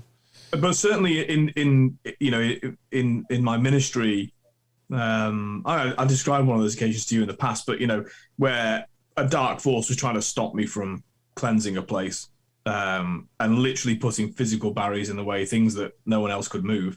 Yeah. It might just be my character, but I just get more bloody minded, I think that, if you're trying to stop me, then this is it's not gonna end well for you. That's the best way to handle it. So for me, it's that, and that's partly, I mean, you said before about fear really is it's no good me saying, oh, don't be fearful, because fear is a natural response to things, but dwelling in fear is really dangerous. You have to recognize it and learn to control fear it. is their buffet. It is the demonic's buffet. So the more fear you pump out, that's a great way to put it. You're opening up when you demonstrate fear, when you feel fear, when you give into fear, you are basically opening the doors and just letting whatever dark piece of crap out there. Come on in and feast on me. It's no different to dealing with people that frighten you. I mean, when I was a policeman, I never, ever, ever let anyone think that they frightened me. Yeah. Never. Yeah. Doesn't mean they didn't. Right. Yeah.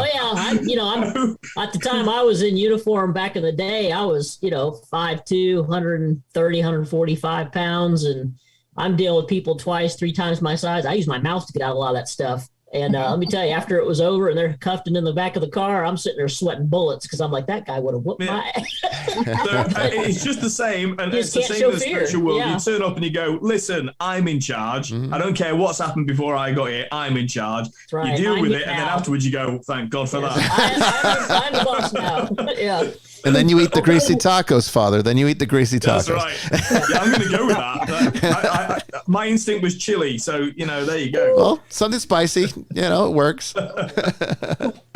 When I was a single mother years and years ago, my son was very young, and we had an intruder in the house. Oh boy! And I woke up to see this guy in my doorway, and I used my fear constructively, but I didn't really feel the fear because I was just angry. It's like, how dare somebody come in my house and threaten me and my little boy? Yeah. He ran out the door. I put on my shorts, ran out down the street after him. Heck yeah. And when I came back in and called the police and everything, then I started to shake. Right. Yeah. You get that adrenaline dump. Yeah. But it's important. It's important not to give in to that inclination to be weak. I think that sometimes is a barrier. I think people think bravery is about not being afraid. Yeah, right. Bravery is about being afraid and, persevering and conquering that. Bravery is about perseverance. Yes, absolutely. Yeah. Absolutely. If you're not scared, scared, being scared to death and saddling up anyway. John Wayne. Yeah, that's. Sis Mary Joan, I think we have time for one more question before we go to break. We got one from Terry. It says, so Bishop Bryan, I have a question for you. Okay. I saw a shadow figure in my room, and I've been having weird stuff happening in my house. What do you think it could be? It could be all sorts of different things. I mean, shadow figures, I think the paranormal, a lot of people in the paranormal try to classify this as like a unique species of spiritual creature, but I really think it's just a manifestation of any number of things. I mean, demons can appear that way as well as ghosts. If there's not a lot of energy, if the thing that is in your abode doesn't have a lot of energy to draw from, it might not be able to produce more than just a passing shadow. Doesn't mean it's dark or malevolent. Right. It can just be any number of things. It could be an elemental. It could be a wrathful spirit. Could be something demonic, but unlikely. Or it could just be a run-of-the-mill ghost. Remember, this is something that I tell people all the time, and I think I have to keep saying it because I need it to sink in. Every single location is haunted. The only reason why we call certain places haunted and other places we don't is because when the average person is able to perceive that something's going on, that's when we start to say it's haunted. But the spirits are everywhere. All the time. Space and time don't really mean a whole lot. They mean a lot to the construct of the human psyche. But when you're no longer bound by those constraints, time and space become less and less important. And so, therefore, the interaction between us and what we call the spirit realm, and it's not like the spirit realm is out there, it's right here. It's all around us and accessible to all of us who pay attention. So any of these things could be passing through. Michael and Marti, you might have a different take on it, but I'm sure you're explaining it very good. Oh, thank you. We're in agreement. All right. I don't need to go anywhere. I can sit here and the spirits, and they say, well, don't you have to be in the place, and don't you have to hold an object, and don't I have to tell you? No. Why? It doesn't matter to them. Limited. It makes good television, but you don't need to be there. Yeah, exactly. Exactly. Yeah. Exactly. Well, their material concern, time and space is only of any importance to matter. Right. To the material world. It makes absolutely no difference. It's the old cliche that, the distance from here to heaven is the same, wherever you are. It's but yeah, I mean the cloud of witnesses, as the letters to the Hebrews describes it, we're surrounded by a great cloud of witnesses.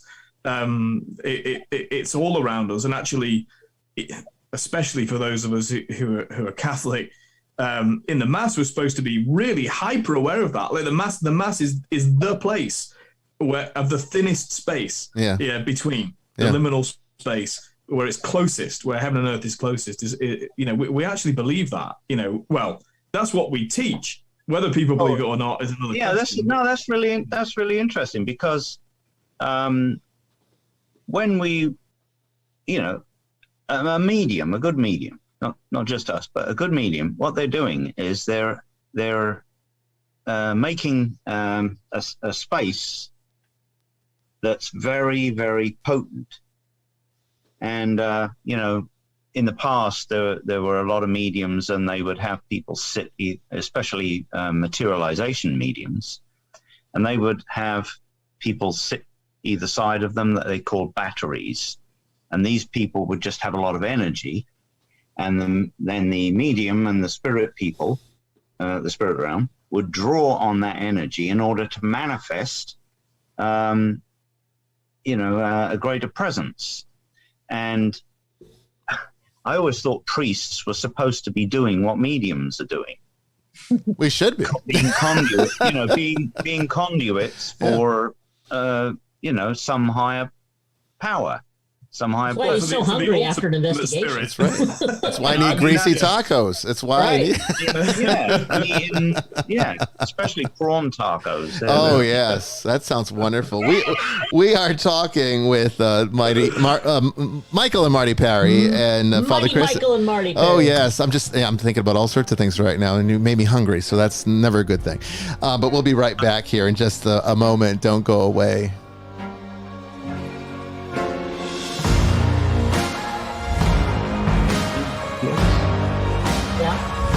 Oh, you guys, but we're not on air. Right? To talk, Bryan. We are not on air. Okay. Well, I just wanted.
Welcome back, everyone, to the third and final hour of Vestiges After Dark. We are also taking your questions from callers, 347-514-7150. That's 347-514-7150. Enter PIN number 376-8923 to get into the queue. We're also taking international calls, free, Skype to Skype. Eye of the Seer is the name you call. And from the chat room. Got more discussion, more topics, more questions to answer when we return. Don't go away.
Oh, welcome back, everyone, to the last part of Vestiges After Dark. And calling in right now from the 334 area code in southern Alabama, I think it is. Hello, you are on the air.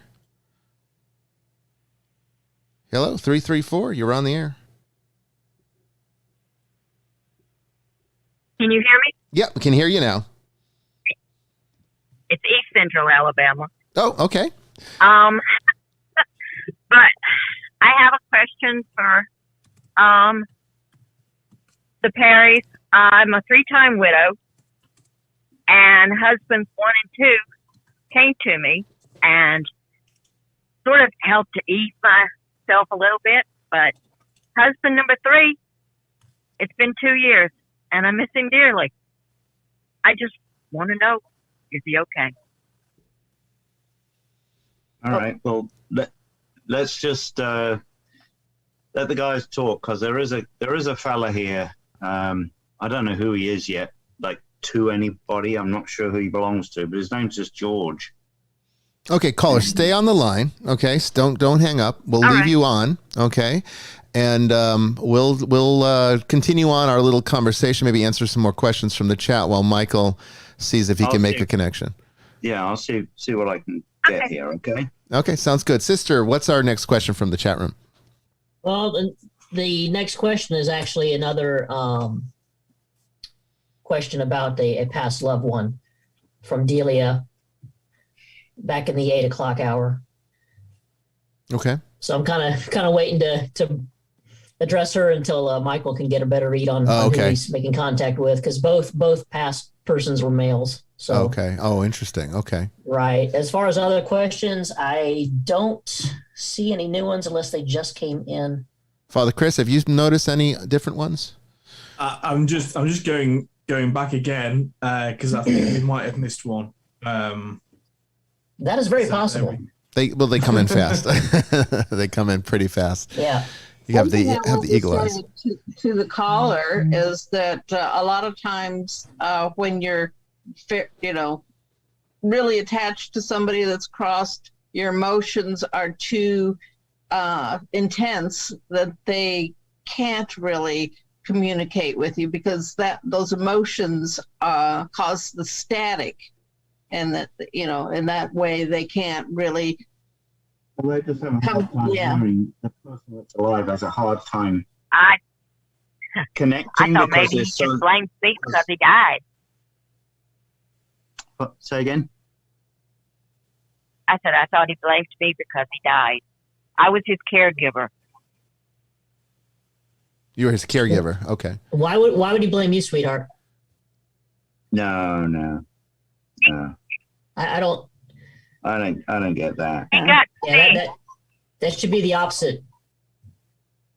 Your feelings of guilt would also be an emotion that they wouldn't be. It might cause a lot more problems in connecting. If you can understand that. It makes sense.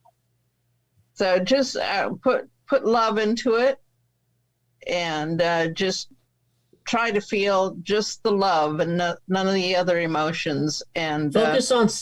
Sorry to interrupt. Focus on something beautiful that you two did together when he was healthy. Just put that in your mind and let it go. I don't know whether you have any faith or whether it's Christian faith. I don't know, but if you do, I'm sure I'm teaching you to suck eggs. But pray for him. We should pray for all.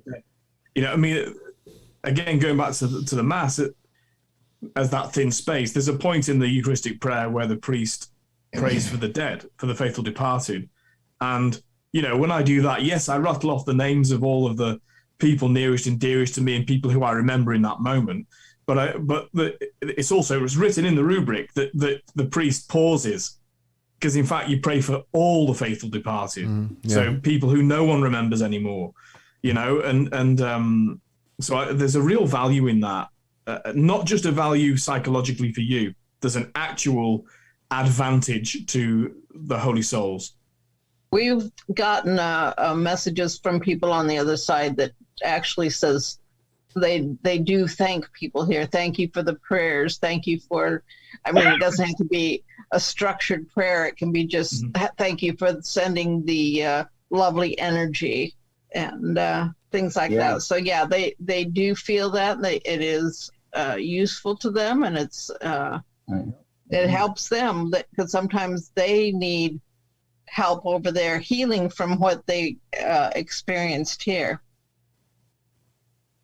It's true, because I think something that has been lost largely in the modern church is that vital part that we don't the modern church, particularly not so much in, this is not a problem in Orthodoxy or Catholicism, but the rest of Christianity sort of ignores the dead, almost as if that's already done. Whatever happened to them happened, and it's over. So they either went to heaven or they went to hell. But there's no. It's fatalistic. It's fatalistic, yes, and unfortunately, it's a 4,000-year plus tradition of praying for the dead. We get this from the Jewish tradition. It's actually a part there, is the Maccabees, I think, is where they talk about it. 1 Maccabees 12:45. Yeah, thank you. Roughly. Thank you. He just pulled that right out of that book, didn't he? You see, I don't remember chapters and verses very well, but I know the content. But it's true. No, thank you. I appreciate that. But it's true. It's a necessary part. And, this is the thing we were talking about earlier, that the Mass is like the thinnest it's supposed to be, one of the thinnest points where, the living and the dead do commune for this, celebrate together. And, any of one of our members who follow the Mass online on this channel, when we have our live Mass, for those that participate in it with us, will tell you that they have heard people praying on the microphone that are not us. You can hear our fathers when we do the Our Father. You hear more people than just the 2 or 3 of us that are in that room. A few weeks ago, I had my ponytail lifted off, flicked off my shoulder. Yes. And when Father Chris, when you were talking about being at the altar and feeling the presence of others around you, I mean, I have had that. And I actually experience it even more so when I celebrate alone, which I don't do very often anymore. Absolutely. You're far more aware. You are, and it's not an airy feeling at all. It's a very comforting feeling. It's truly, you feel the church in its entirety there with you. So yes, pray for the dead, regardless of where you think they might be. Whether you think they're unrested or whether they have crossed over is irrelevant. Pray for them anyway. Even if you're not a Christian, light a candle or send good energy towards, use intention and use that and send it towards them. Just picture them in your mind. Yeah. And send love and light. Yeah. In terms of structured prayer, that's totally not. You certainly don't need a structured prayer. You can just pray for it from the heart. Absolutely. Yeah. But to risk sermonizing, as well as in Maccabees where there's an overt exhortation to pray for the dead, every time God speaks in the Old Testament, he says, I'm the God of Abraham. I'm the God, I'm the God of Isaac. I'm the God. God is a personal God. And so he's also the God of you, and so this idea that people are annihilated at death is just so ridiculous. For anybody that's studied the scriptures, that values them, that understands not just the Judeo-Christian tradition, although that's what I know best. I know, Bishop Bryan, you know more about Buddhism and Eastern sort of theology, but some people might say, I know Buddhism better than Christianity. Who knows? Well, that's good because you know Christianity pretty well, so you must know Buddhism really well. So, yeah, I do. but no, certainly, I mean, we don't even need to rely on the sort of arguments about praying for the holy souls in purgatory, which were arguments that happened at the time of the Reformation. Mm-hmm, yeah. God is the God of the living, and the living are those who have died in time. They're still alive in God.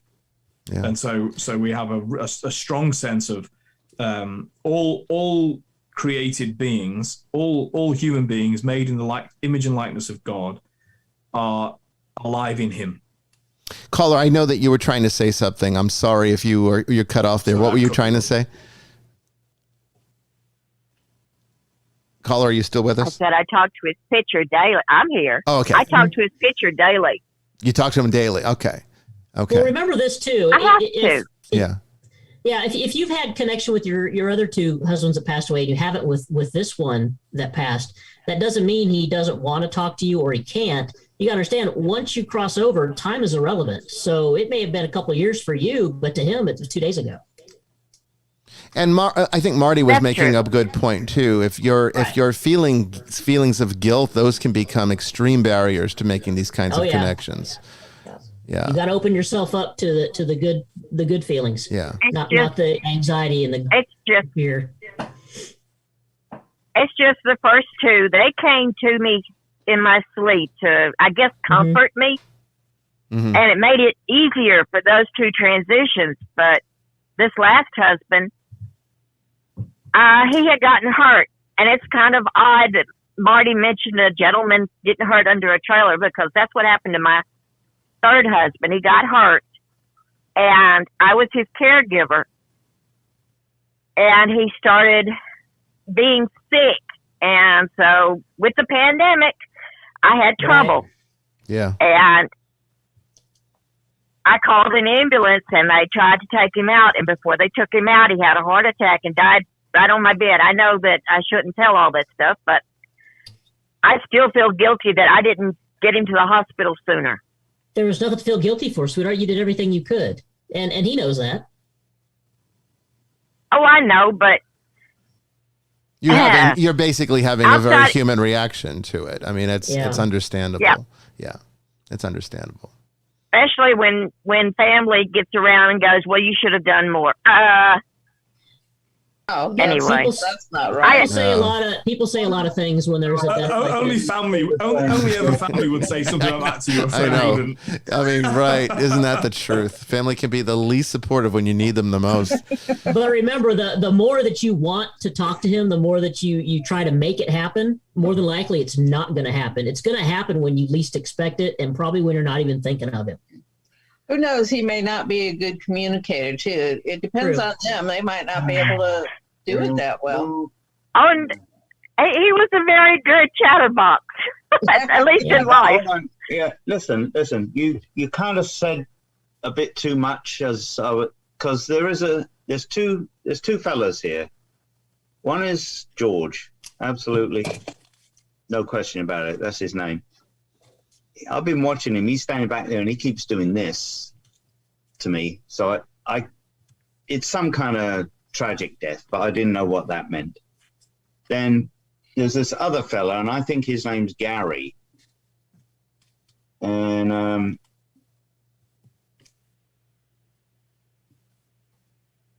4 years.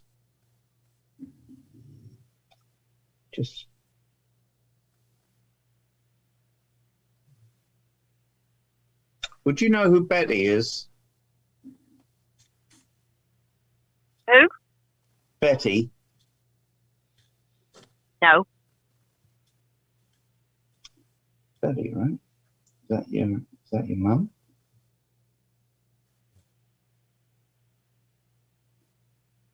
And they're like Gary and Betty. And,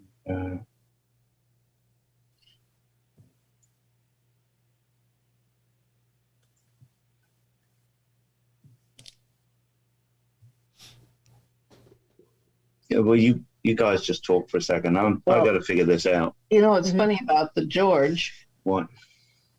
That was what I called. My grandfather's name was George. Okay, but that's what I called the ghost before I knew what his real name was. And you've drawn wheels under it. Right. Oh, that's right. That's weird. Okay, hold on. So, Cole, your grandfather's name was George? Yes. And you knew him, did you? Yes, I did. I loved my grandfather very much. Well, I think he's here.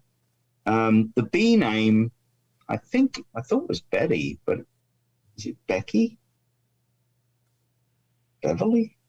My grandmother's name was Bessie. Bessie. It's a weird B name. Yeah, that is that his wife? No, that was my mother's mother. No, they said no. That's the other one. Hold on. Hold on a minute. No, that's the other one. Well, you know, they try and correct me pretty quick. They say no, it's the other one. Yeah, makes sense. Yeah. Was one of the husbands an alcoholic? Yes. Is that the second one? Third. Oh, it is the last one. The one you're trying to connect with. The one that you're trying to connect to. Yeah. He's the alcoholic. Yes. Is he dark-haired? When he had hair. Yeah, I know. Listen, the fellow that I'm looking at over here, he's got swept back dark hair. They very often come through looking younger. He's got all his hair, let's put it that way.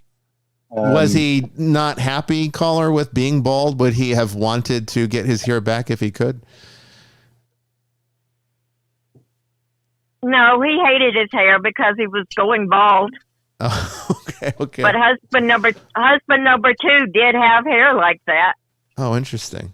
Hang on, then. Hang on a second. I'm trying to get names from them. See if because I can see this guy, and he said I want to talk to the second lady that called in. I said, oh, okay, well that must be this lady.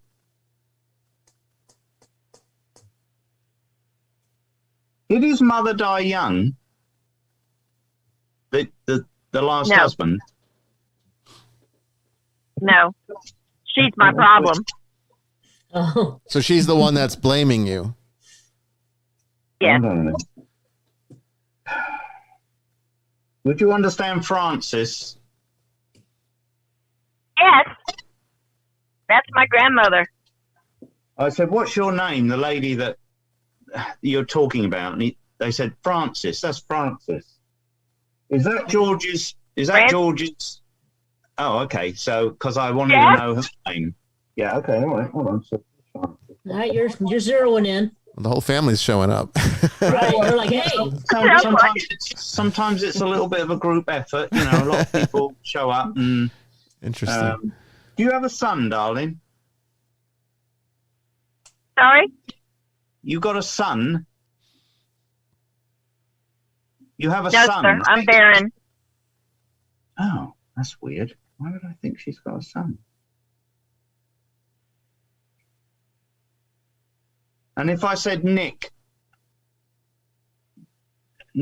would you understand that? Is that your brother? No, sir. Hold on a minute. No, sir. Hold on. Okay. Who's that? Who are you talking about? Francis, are you talking to me? Who's speaking to me at the moment? The B name. Spell your the other grandma's name a minute. I don't know how to spell it. The B name. B-E-S. Oh, Bessie. Is it Bessie? Is what you said? Yes. Oh, that Bessie was the cow. Yeah, the closest I heard it was Betty. Bessie. Yeah, Bessie. Okay. It's an M name, is it? Bessie's son.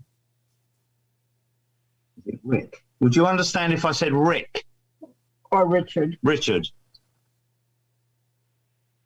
Connected to Bessie.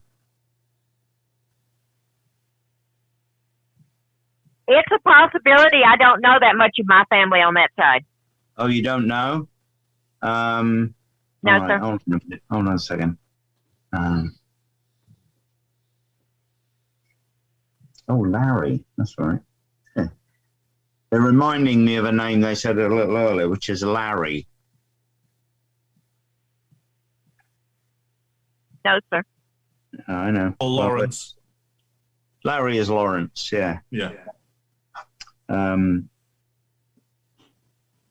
sure that is someone in the room with me. There is another caller on in the queue. I don't know if you could be picking up on. Well, that's the thing. You see, it could be some other people here. I know. And there was another one in the chat. If I told you her first name, would that be helpful? No, not unless I've said it. Okay. It doesn't matter. It's just trying to figure out who these people are for them. Do you want me to bring the other caller on to see if they're? You can, yeah. Okay. If they or they can be in the chat and say something, because I've done that before. They don't even have to say anything. They can just be in the chat and say something. I think you got a bunch of folks coming forward and you're trying to sort them out. Okay, so for the chat people, if any of this is making sense to you, speak up, and Father Chris and Sister Mary Joan will take note. And calling in from the 626 area code in California. Hello, you're on the air. Hi, this is Betty. I had put a chat question earlier. She's Betty?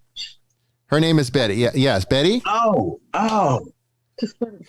Okay, go ahead, darling.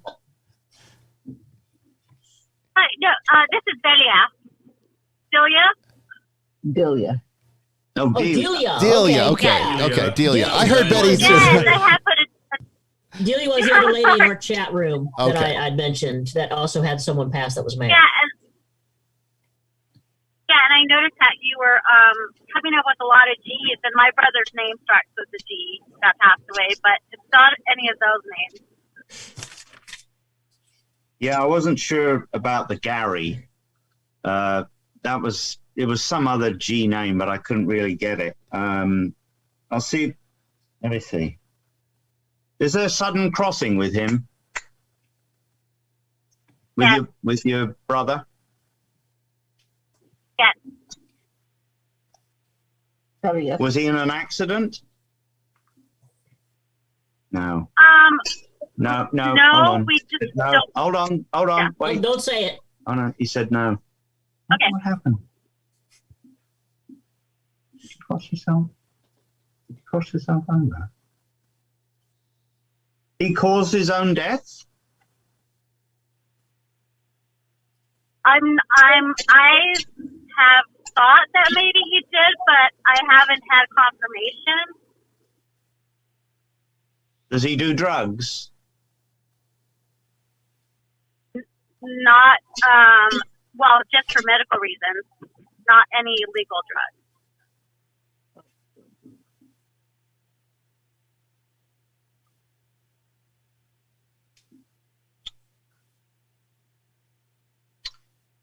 What is this?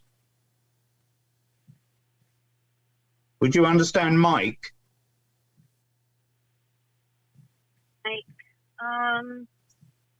I had a cousin who passed away. His name's Michael. There's a guy called Michael that's talking to me right now. You said that's a cousin? That's a cousin, yes. Okay. And was he doing any kind of drugs?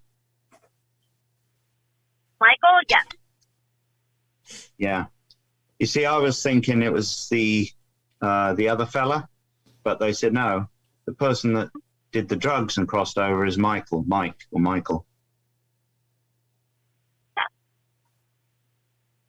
And you knew him, didn't you? Yep, yeah. Yeah. And my Well, cousin. you know, just because he's your cousin doesn't mean you knew him. People. No, yes, yeah. We were. I'm just explaining for everybody else that when I'm doing this, people sort of naturally assume, oh yeah, but it doesn't necessarily mean people knew people or had any connection to them. So I'm just reiterating that. That's all. Well, it sounds like you're being inundated by a lot of different people. Yeah, well, you know, this is what happens. You open the door and they're all like, hey. I was saying in the chat room, it's like a traffic jam. He's got to sort out who's who and who's trying to talk to who. Because I'm just trying to separate them out, you know? Yeah, sure. What I've got here.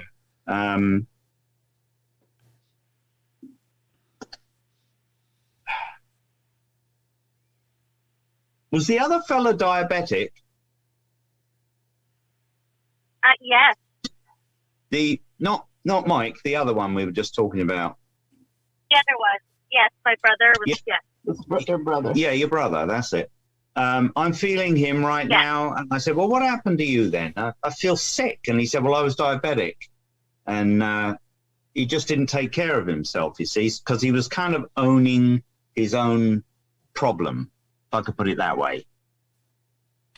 You understand? Right. I do understand. Yeah, so at first I thought maybe he'd killed himself, and he said, well, not exactly, but I guess you could look at it that way, and he didn't explain to me at first what. And then I felt the other guy, Michael, and, you know, so I said, oh, he's the one that did the drugs, is it? And they said, yeah. And then your brother came back in, and I said, this feels like diabetes. You're diabetic. And he said, yes. He's saying hello to you, your brother. And your mum's over there? Yes, she is. Yeah, because he said, I'm with mum. Oh, my goodness. I'm with mum, That's he amazing. said. That's awesome. And is there cancer with your mum? What was that? Did mum have cancer? He did not, no. But Wait a minute. Wait. Who's this then? It's like lung cancer.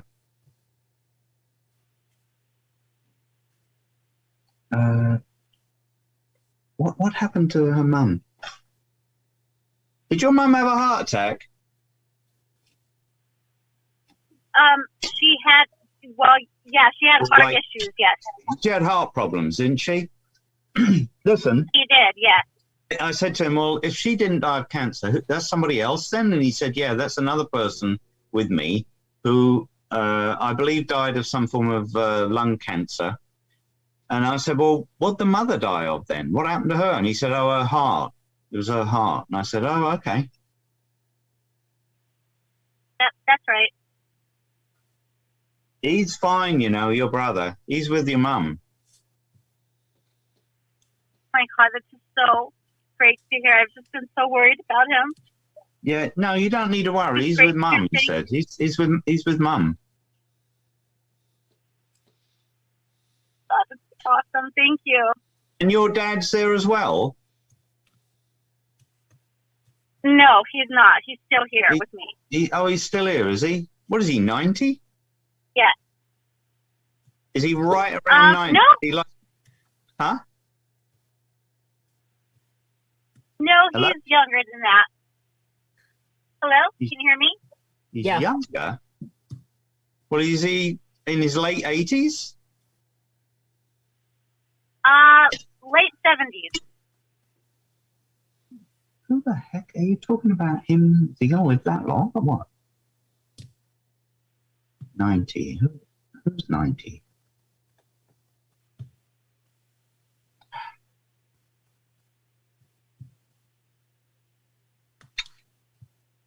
Is this somebody in the spirit with you?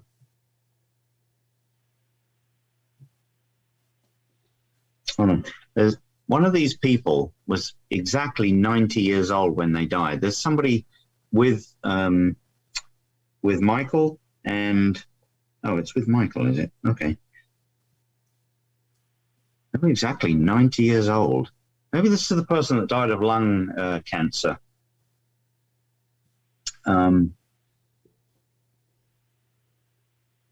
Could it be someone that I know that his. Go ahead. Sorry, caller. That he would know. Yes, that was. His. I think that would be his step grandma, and they were really close. And she was 90. And did she have a lung disease? Did she have some sort of lung disease? I believe so. Yes, I believe so. Yeah. That's Michael's step grandmother. Right. That's who he's with. It's this lady that, had some kind of lung disease, and she was exactly 90. Yeah. That was what I was going to say. Was it somebody that the caller hadn't met, but that he knew very well? Oh yeah. Because exactly. Yeah. A lot of times people in life didn't know people. But they talk about them and say, "Oh, this is who I met." You never met them, but there's always some kind of connection. Yeah. Interesting. And wait. Are Michael's parents still alive? They are. Yes. I'm feeling that Michael wants you to tell them that he's okay and he's with his step grandmother. I will definitely tell them. There's a name like Jean. Jean.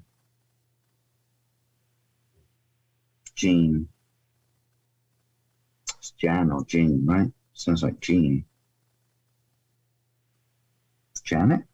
No, it's Jean, isn't it?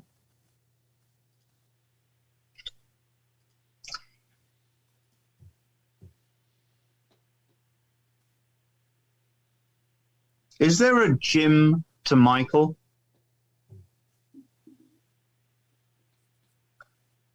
It's not his brother, is it? So it could be because he never knew who his father was.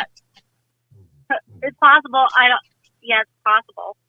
Oh, you may not know. Okay, all right. I mean, he had his mom remarried, and so that's my aunt and my uncle. But we never knew who his biological father was. My aunt never told anybody.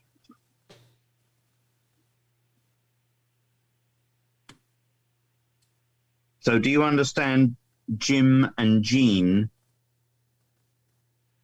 James or Jim and Jean. That's not the aunt. That's not the aunt and the uncle.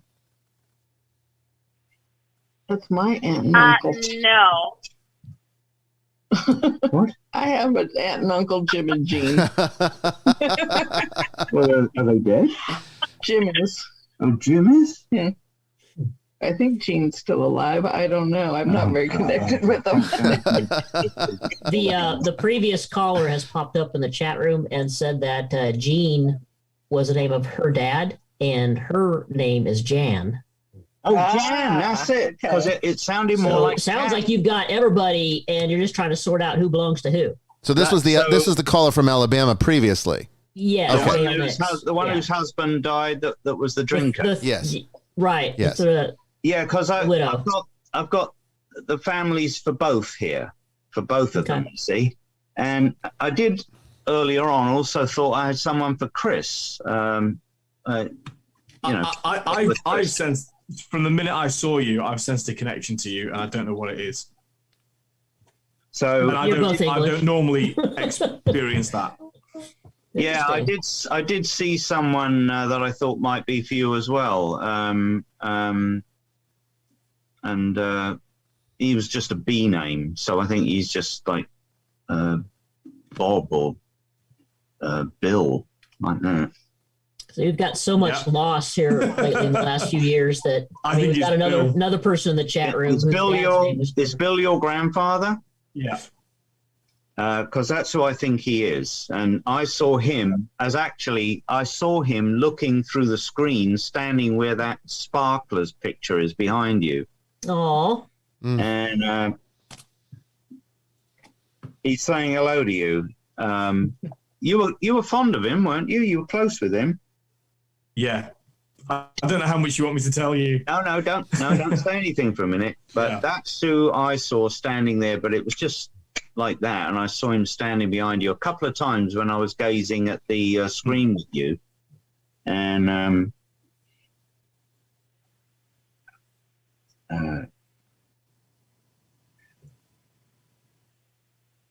well, is she just Mary then, or Marie?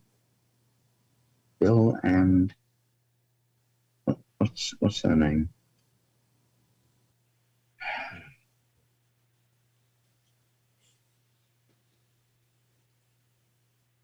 Does he have a brother? Bill? Yeah. There's a significant brother. He's going on about a brother to me, he's talking about. Yeah.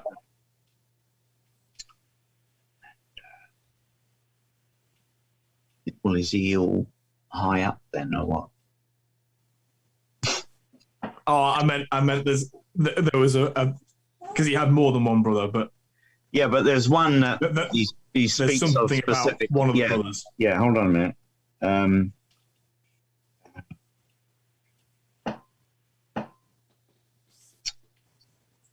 you tell me what happened to you or his brother, your brother?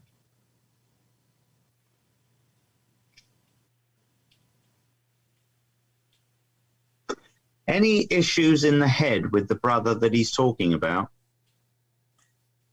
Yeah, I think so. Was he? I mean, my knowledge of it isn't full, but do you want me to tell you some stuff, or? Well, no, he's talking about the brother and keeps tapping me on the head and talking about some issues in the head with his brother. His brother was born with a cowl. What's that? It's like it's like a membrane that some people are born with, and this was significant to the family. And he's trying to be really hold on. He's trying to be. You see, I'm not going to understand this, but he's telling me there was something wrong with his head or his brain. That's like something different about him. You understand? He's being really specific with me so that that this is unique. But I couldn't understand what it was. But he said, well, it's something to do with his head. He said, that made him different. I think I could. He died at sea. Was he in World War II? My grandfather was, yeah. Yeah, the one, Bill, you mean? Bill. Bill was, yeah. Bill said I was in World War II. He was at Dunkirk. Oh, wow. He said, saw it all, he said. God bless you. Oh, he just said, I love you. I was with him the night he died. You keep it up, he said. Keep doing what you're doing. He's kind of like, well, he said son to you, almost like a dad would. Yeah, he called me son. Yeah, because he said, you keep up the good work, son, he said, like that. By the way, he wanted to call me Gary. Oh, did he really? Oh, my gosh. It was when I was staring through the screen at you that I got the name Gary. We like Chris. That's funny. Wow. Yeah. Because I heard Gary very clearly. And, I did hear his name then, too. And that's when I heard his name, Bill. Or I thought... And actually, you said GA before in the break. And when I was a little boy, I called him Gaga. Oh, interesting. Yeah, that's really interesting. Yeah, because he kept saying GA, and I said, GA what? I said to him. So he gave up and said Gary. I gave up and I said, well, I'll say Gary. You want to say Gary? And he said, yeah, say Gary. But I kept hearing, all I wrote was both GA. Irrelevant. Yeah. He's a nice guy. I like him. He's kind of salt of the earth kind of fella, you know. Are you in New Digs then? Are you gonna? Yeah. He said, "Oh, he's in New Digs." I've been having a nose around. He said. You still got bookcases to put up, though. I have books in storage. There's all these books, he said. Maybe you should get some bookcases or do something with the books, he said. I thought you were going to put up some more bookcases. I have a lot in storage that I need to get here. So you and the bishop could have a talk about that. Yeah, there's books I'll probably never see again because they're buried under boxes of other books. So. As for the lady caller whose husband she was trying to help, he told her to tell me that he loves her and just let all that go. He said, "What will be, will be." He said, "I'm fine. She just signed off, but we'll get it. You let her know, all right." And the caller from California is still with us, just in case. The lady with Michael and the brother. Yes. Yeah. Yeah. Yeah, California is still with us, right? Yes. Yes.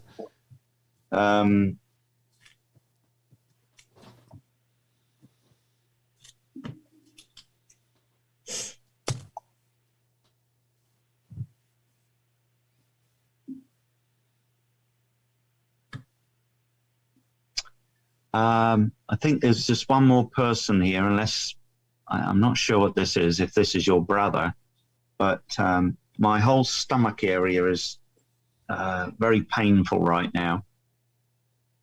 And I feel like I've had surgery to my stomach. And I feel like I've got some kind of infection going on and it spreads and that's how I die. And the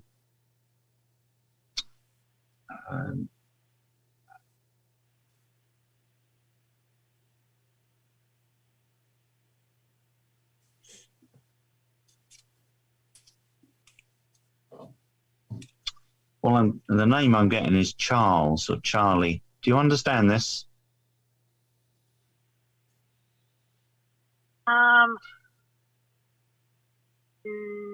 No. Might not be for you. I don't know who this is at the moment. The person might just go by Chuck, but it's some kind of. Alabama heard you, Michael, by the way. yeah, like some sort of, what happened to you? He had an operation and it went south, he said. It went bad. So he got like some sort of infection, and basically they couldn't do anything about it and nothing worked, and that's how he crosses. And he's late 40s, around toward 50. I think he's about like 48, this guy. I think he has an M name, and it might be just like Matt or sounds like Matt. Don't know if anyone Doesn't sound familiar. It might be for somebody else. Yeah, maybe someone else. Do you want me to jump off so that you can get someone else? Say again? Did you want me to jump off? Maybe it's for somebody else. Yeah, it could be for somebody else. You know, they'll reach out. I'm just doing my best to figure out who these people are. Thank you, Delia. We've got about 2 more minutes here. We got about 2 more minutes. You're welcome. We've got about 2 more minutes. I don't know if you want to take one quick one. What's this? Another caller? Yeah, it's another caller. In 2 minutes. Let me see here. It's 920 area code. Hello, you are on the air from Wisconsin. Real quickly. Well, there's a lady here. Go ahead, Wisconsin. Sorry.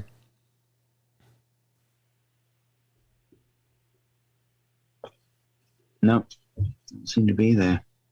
Hello? Who's the lady with you? 920. Hello. Hello.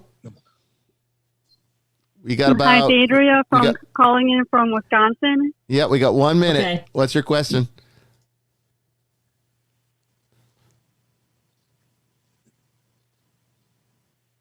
So a couple of years ago, a friend of ours died in a car crash. Years ago, it was a head-on collision, and he was just... Is it a man? Yes. Remember a little bit, I don't know if you were listening, but I felt someone that went in a car accident. Did you hear me say that? I said, oh, you died in like an accident? I remember that. For a brief moment there, I felt that person, but I couldn't place who he was. It didn't seem to be for any of the people that were already... Yeah, she asked that in the chat room, so it was out there in the ether, the question was. So. Oh, okay. Yeah. I don't see the chat on here, so we just have the screen. Right. That may have what brought him forward. But there's also I don't know if he's Ed. Who's this? Eric? It's an E name. Oh, hold on. There's a lady here as well, you see. Is your mum deceased?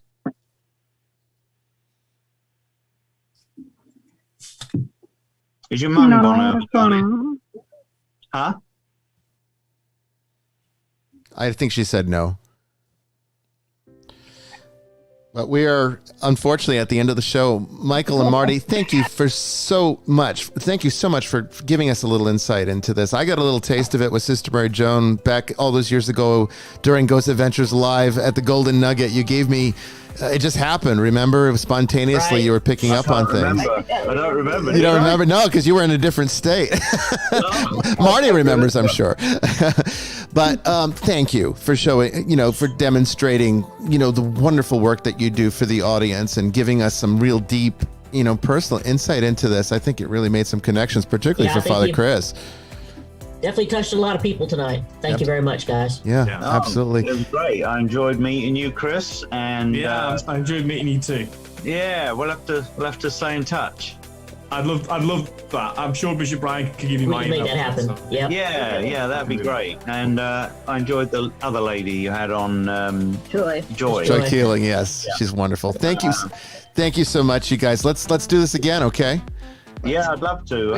We can do this again. I've done it before. I just don't normally do it, but I kind of enjoy doing it. So it's fun. It was fun, and it was very, very. I feel it was special. It definitely was. Well, thank you everyone for tuning in tonight to the first show of the season. We'll be back next week with Patty Negri. Okay, we'll be talking about love from the mystical vantage point. So you don't want to miss that. We'll see you then. Take care. God bless. And I'll see you out there in the ether.